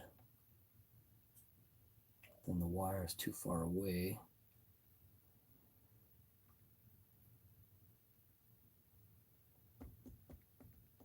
Yeah, you know, I think I might try it, I think.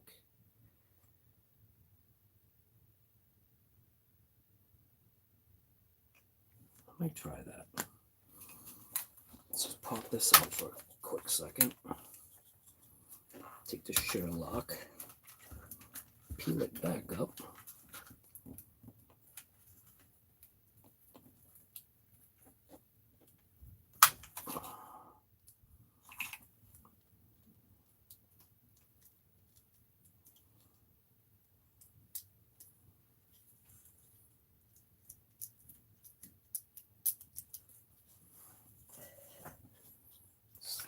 this over.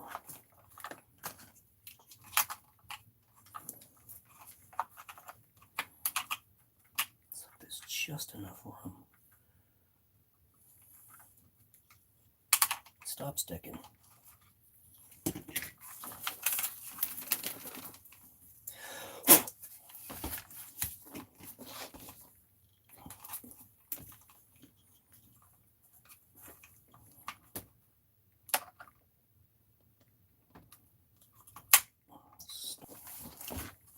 Too sticky.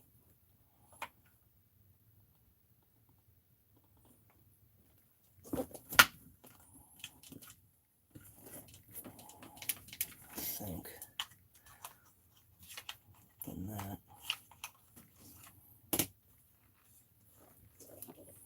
should go.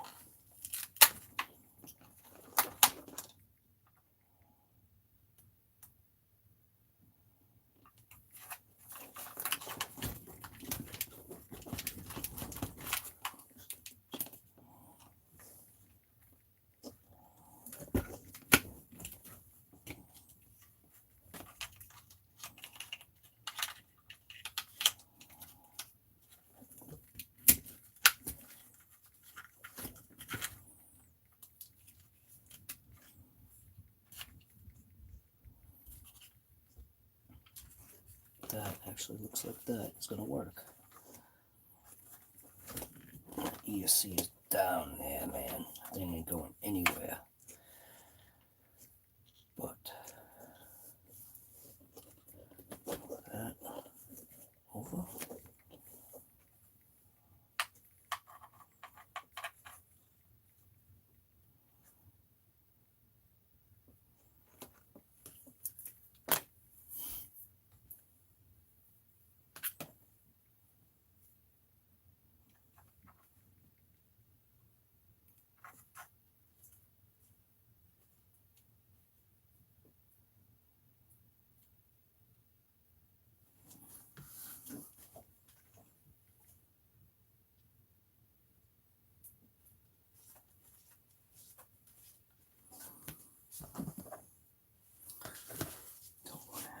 Stupid thing out of here.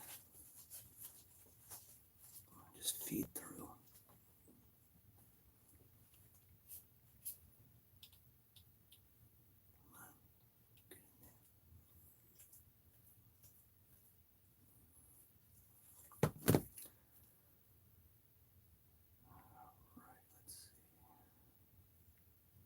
Some kind of funky.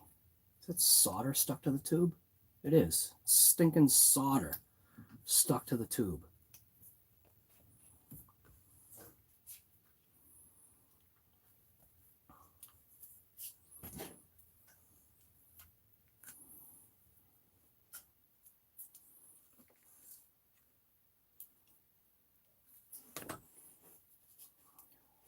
This is driving me insane.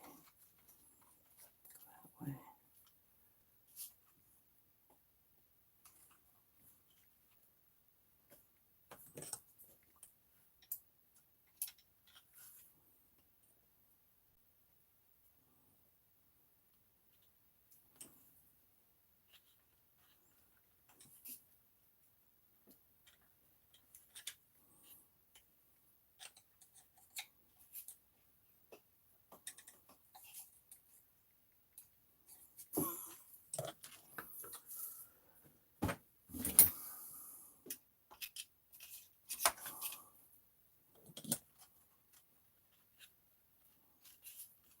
Get out of there.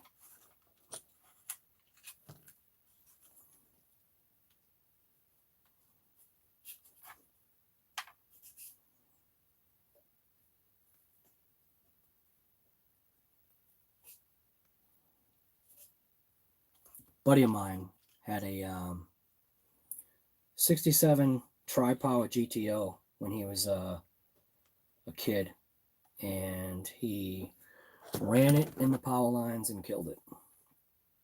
Left it for dead. He's kicking himself every single day of his life since.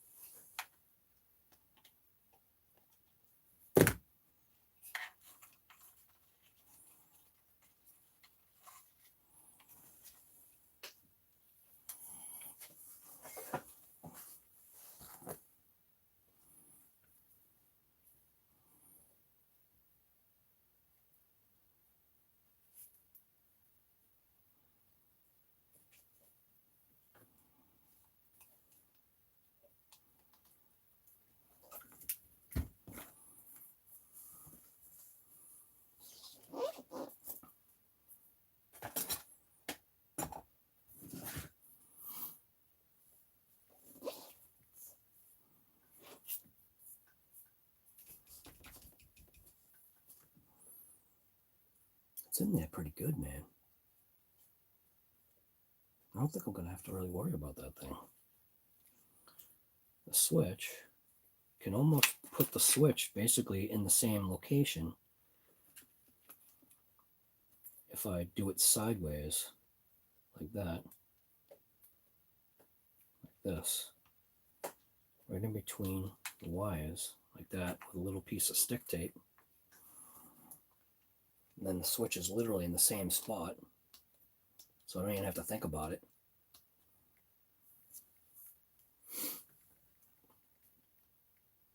I just don't know if I like the way this is being routed. I might just take the switch and stick it there. Yeah, I think that's what I'll do.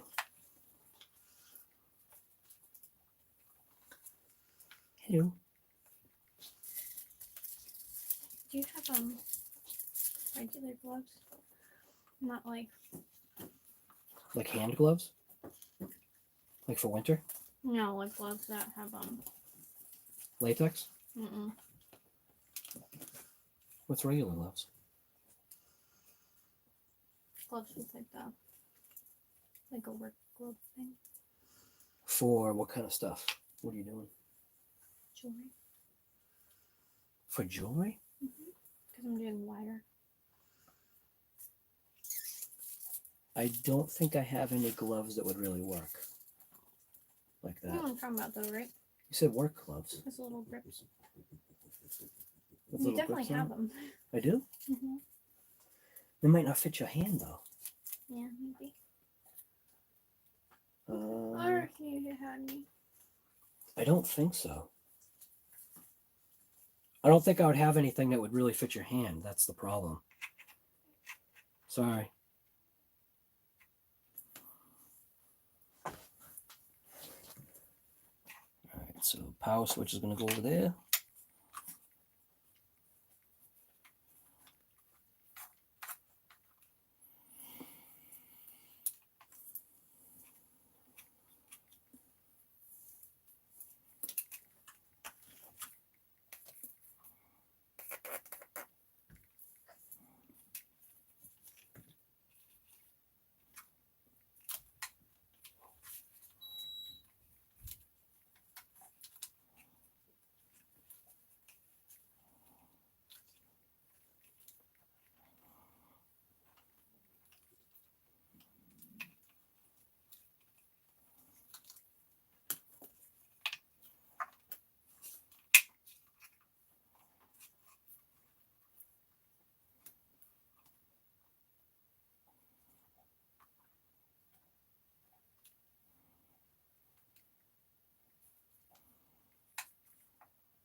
crap.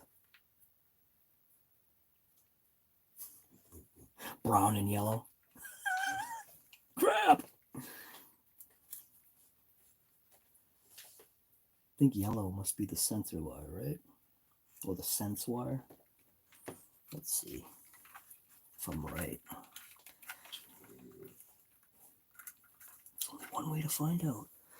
Plug it in backwards.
Why does Kyosho have to be difficult? What do you mean yellow and brown? What's the orientation here?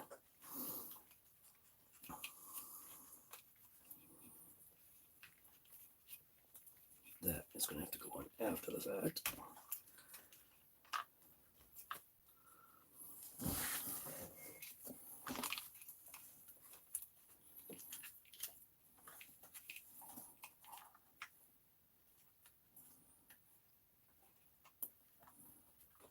Well, even my glasses aren't helping me here. Holy smokes.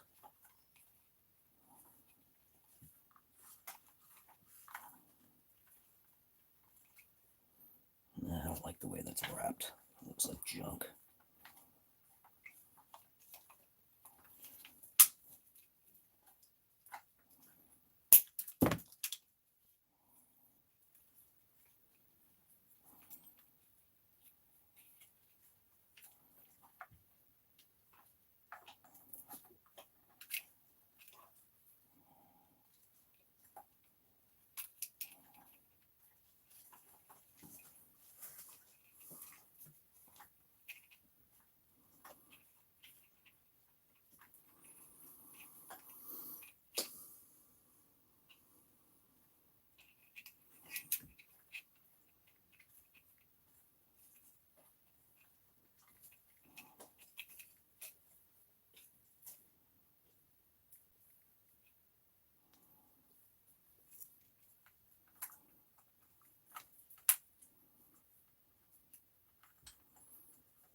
Come on.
Let's just call brown negative. Let's see what happens.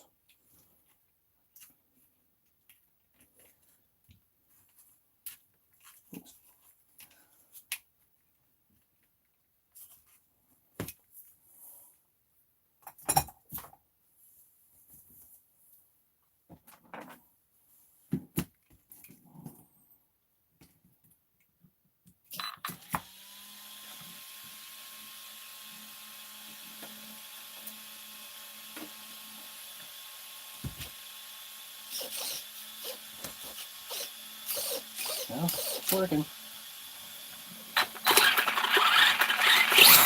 Oh my God.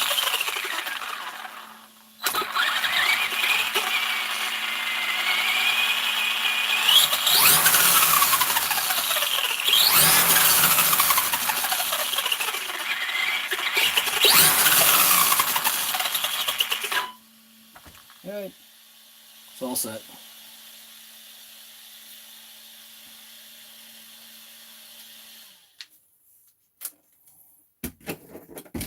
Cool. Mad Van lives another day.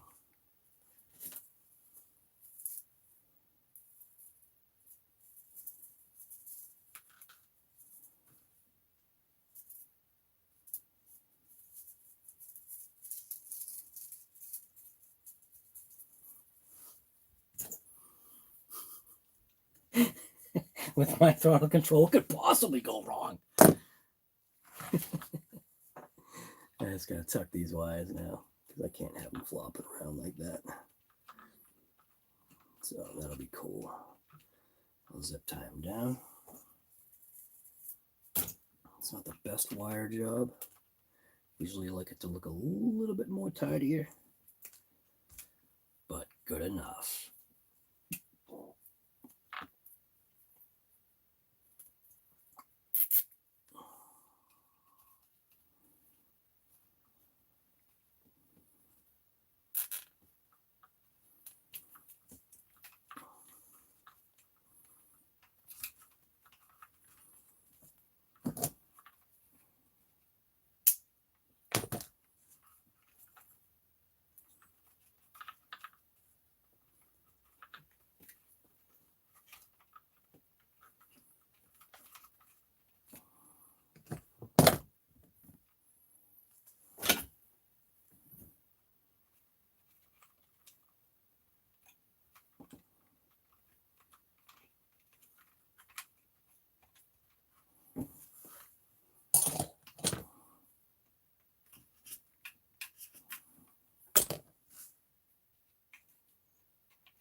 Hello. Do you need help? Not too bad for first try. Oh, now I get it. I was so confused, like how you were going to wrap that. I didn't realize that's what you do is you wrap the bottom and the top and create a cage. Is there a way to keep those coils tighter, top and bottom? I was trying to. It's really hard because I need a tool I don't have. I just wanted to try it. Should you use a thinner wire? I don't know. I think I would use a thinner wire. That way it's less seen. But then again, it actually looks, you know what I mean? Yeah. A thinner wire might look more delicate. Yeah. And then you could always, here's the other thought too. You could always put a dot of super glue That's true. to stop them from shifting. Yeah. All right. Where'd the show lock go?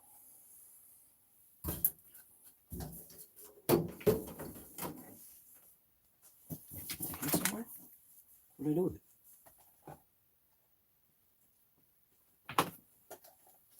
I don't see it. Oh, there it is. It's underneath the Mad Van.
Ceramic grease.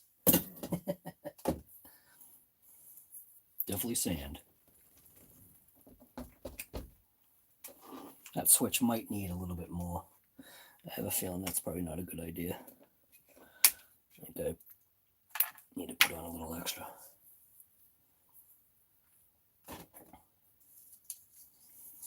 Need to go with a full length.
Do I want the switch going that way? Yeah, I think I'll put the switch that way instead.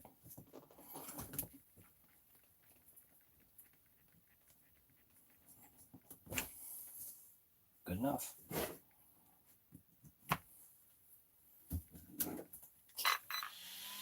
Yeah, that works.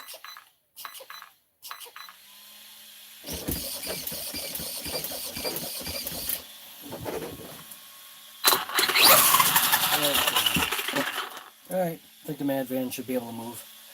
All right, well, I think I'm going to end this live right where this is. Mad Van's ready to rip. I'm going to charge up this battery here. I'm going to run it on a 2-cell pack first, and then I'm going to slam 3S into it, and we'll see how it goes. Oh.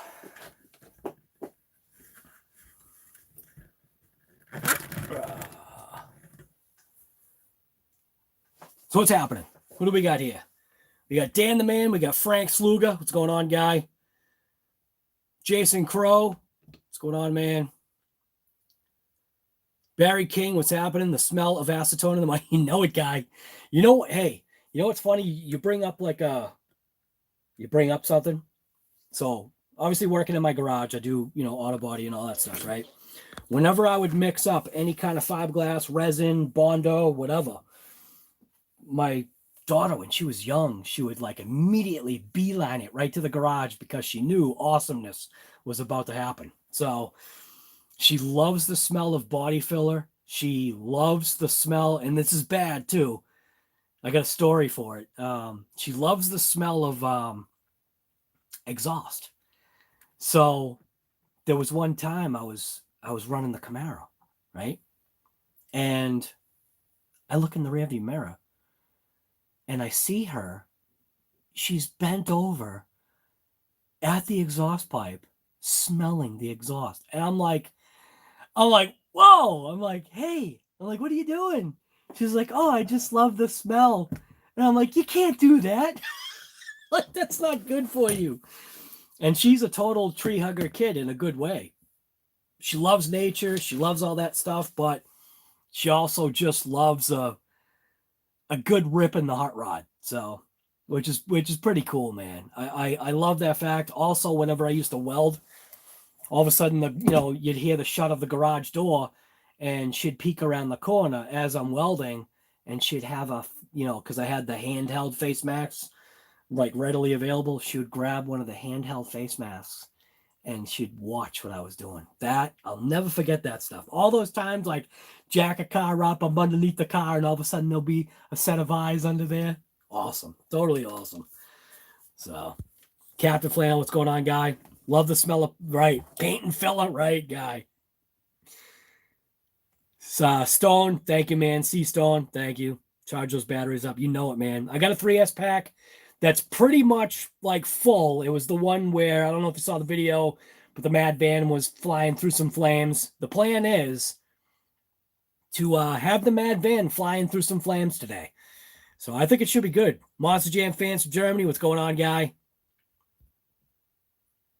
What do we got here? Luke Newcomb, what's going on, man? You had your first two-wheel drive since you were a kid, delivered today? Since I was a kid, delivered today, Associated Trophy. Oh, nice, dude.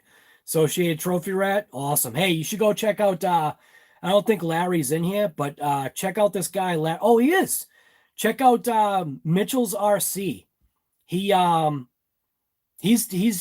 loves his Trophy Rat, and his Trophy Rat, he actually converted it. He put skis on the front and paddles on the back. Go check out his channel. You might like his Trophy Rat. It's pretty cool. I don't know if you've got snow wherever you are. Even if you don't, it's pretty cool. He likes that. He likes that thing. Dan the Man is here. Lorne, what's going on, guy? Mitchell, like I said, I didn't even know you were here, guy. Sorry about that. Addicted to RC, what's going on, guy? Most of you guys are probably not even here that I'm saying. Venom, what's going on, man? Hot Hoopty. Who else? Deontay was here for a couple minutes. Probably Deontay popped in. He was like, Mad Van, I'm out of here. Oh, the Mad Van's fun, man. I think it's funny because do I honestly really like... Look at my pile of garbage in the window there. What is that? It looks horrible. See, I need to do it more like that. That way you get that backdrop. It looks better. I absolutely love the bigger RCs. Obviously, anything 7th scale, 8th, 7th, 5th, and even quarter scale. I used to be into quarter scale. Years ago, I had a roving Jackrabbit. So that thing was pretty cool. Yeah, I don't even know where I'm going with this. Oh, Mad Van. Why am I putting so much attention into the Mad Van? Because the Mad Van is fun. It takes minutes to charge up a battery for it and just get out there and just have a little bit of fun with it. It's such a cheap, inexpensive RC that I feel like if something goes wrong with it, if it ever does, it's gonna be a cheap fix. At least that's what I think. Watch the pots be like skyrocketed price where you'd probably be better off buying a whole new Mad Van, which I do have 2 Mad Vans. The Mad Van was so awesome, I bought a second one. It's literally just sitting in the box. And I've only done that twice. That's the second time that I did that. I did that once with that vehicle that's right there, that DB Pro. I had to get the Lucas Oil version. My finger's like way off. Right there. Nope. Move over. That's a 69 Camaro. That's a DB Pro Lucas Oil. And you can see it hanging up on the wall. My finger right? Nope. Way off. Because I'm doing it from the live stream. Yeah, I'm a mad fan. Madman, right. Yeah, it is a fun little ripper. And like I said, there was somebody that was able to get the Mad Van. I believe, and I could be wrong, I think out the door, he got it for $170 or somewhere around there. It was not the price that, you see it advertised for. And I thought that was a pretty good score for what this thing is, for what this RTR radio is. And it's a 3-channel radio. I didn't even, sometimes like you see a switch like that and you'll think it's like fake. It's just molded. It's a real 3/3 channel. What would I ever use it for? I have no idea, but it's also nice to know that the receiver that is in this Mad Van is a 3-channel receiver too. And I just found that out today. So, and I've had this Mad Van for how long? And I've already torn this thing apart. So, but this is the way Mad Van's looking right now. That's the setup that I'm going with. I did put a Hobao 3900 kV. 3900 kV motor in it. So it's got a 60 amp ESC now. And do I expect it to last? Man, I'm kind of on the border with that. We'll see. It does have a slipper clutch, so it should help soften the drivetrain a little bit. But I mean, we're dealing with myself again here. I don't even know where I was. Where was I? I don't even know where I was. What this RTR radio is? And it's a 3-channel radio. I didn't even.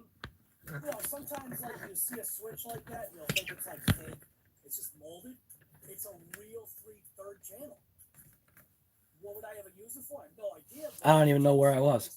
Where it stopped. That the receiver that is in this Mad Van is a 3-channel receiver too. I just found that out today. So, and I've had this Mad Van for how long? And I've already torn this thing apart. Well, I think wherever I was. I think I went into the plastics. Oops, be quiet. The plastic A-arms, uppers, lowers, and the suspension links and the steering links themselves, they're flexible enough to take all the impacts. Servo Saver takes the brunt of all the bad landings from a jump right onto a single front wheel. I mean, I think the thing is absolutely great.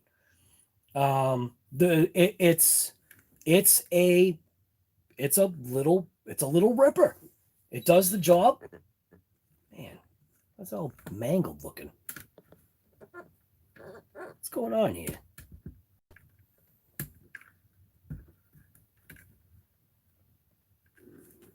Yeah, like that. You want to have the backdrop. I don't know. I'd say don't be afraid to go ahead and get yourself a Mad Van, because if you just want to grab a quick RC to rip, I've had a blast with this thing. So, but I'm going to charge up, I'm going to top off my 3S pack. I do have the big rock, finally. It's right there. So I do have a big rock now, finally. I did do the unbox thing. I just got to finish up a little bit of the editing for the video, add a couple of like little extra things, and I'm gonna, in the unbox video, I'm also just gonna do a rip. From what I hear and what I've seen, the Big Rock is exactly what I had hoped it was going to be or thought.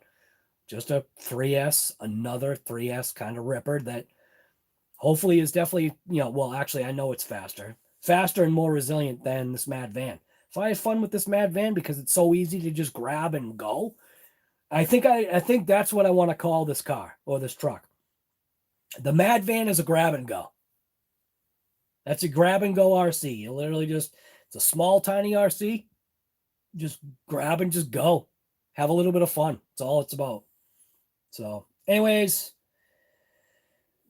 that's it. I probably will do another. I always shoot myself in the foot, but I will be on another live later today. I've got some video stuff to do. I got some ripping to do, and I suggest that you guys get out there and, like I always say, just get out there and point blank rip it. We have got William, good fast cheap RC JLB. But okay, William, here's a question I have for you on that though. When it breaks, where are you getting the parts from on a Cheetah? If it breaks, because I thought about getting one of those things a long time ago, but the biggest thing for me was part support. And that's one of the things you have to remember too. Flying Fortress, didn't even know you were here, man. Sorry about that. Bang, not so good, right? RC Master. Yeah. Oh, Banggood. Yeah, so then that's the tough part about Banggood, man. So it's like, if you're going to order the Cheetah, then order a couple like replacement parts. That way when the Cheetah shows up, you've already got some parts. Because it takes a long time for that boat, that rowboat, to make its way over with your package. Stone, see you later, man. But we got William, Stoned, RC Master, Lorne, Fortress, J.O. What's going on, guy? Dan the Man. Let's see. RC Master said goodbye, but it's just hanging on. Let's see. What do we got? We have got Frank Sluga. Yeah. Who need a slipper clutch? Just send it. That's what I plan on doing.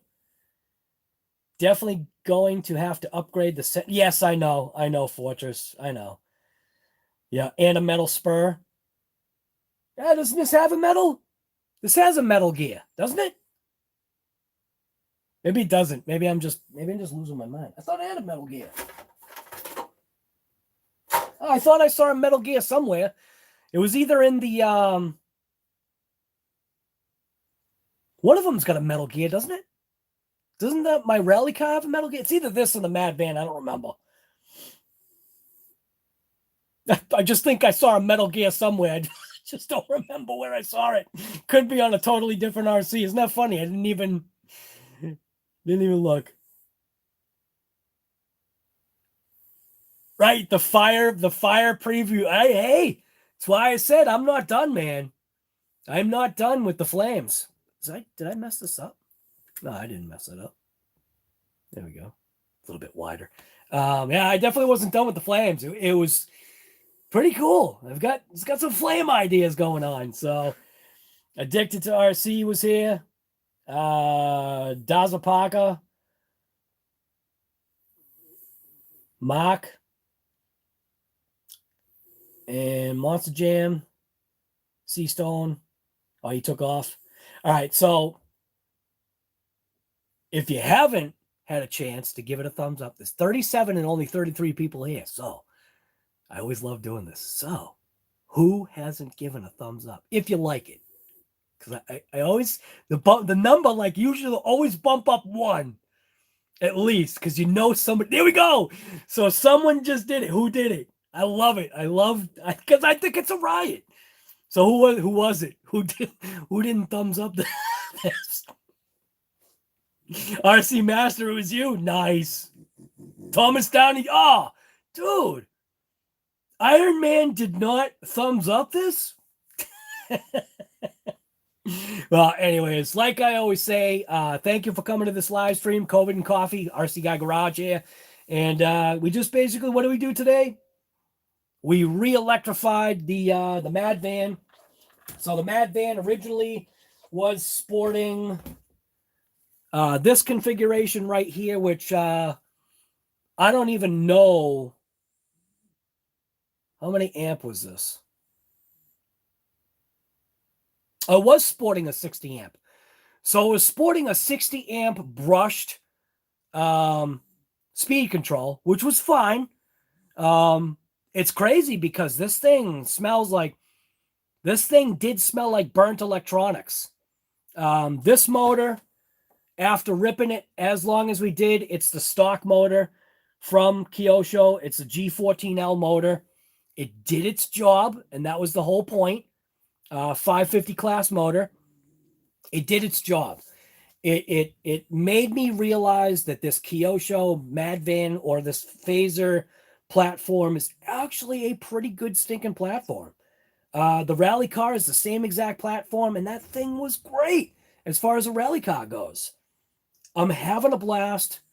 Then we went ahead and I was gonna go brushless, and then through cleaning of my shop, I came across this, which this is one of my old Japanese-made Trinity Diamond Series motor from the late 80s, early 90s.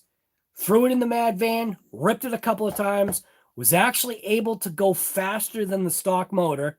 It only went 1 mile per hour faster, but that's all right. It did go a little bit faster, but I guess this motor, I mean, it's got good magnets, man.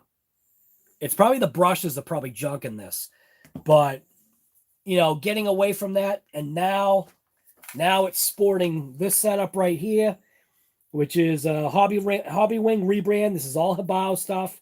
So we got a Hobao brushless motor at 3900 kV. We've got 60 amp electronic speed controller. Yeah, electronic speed controller.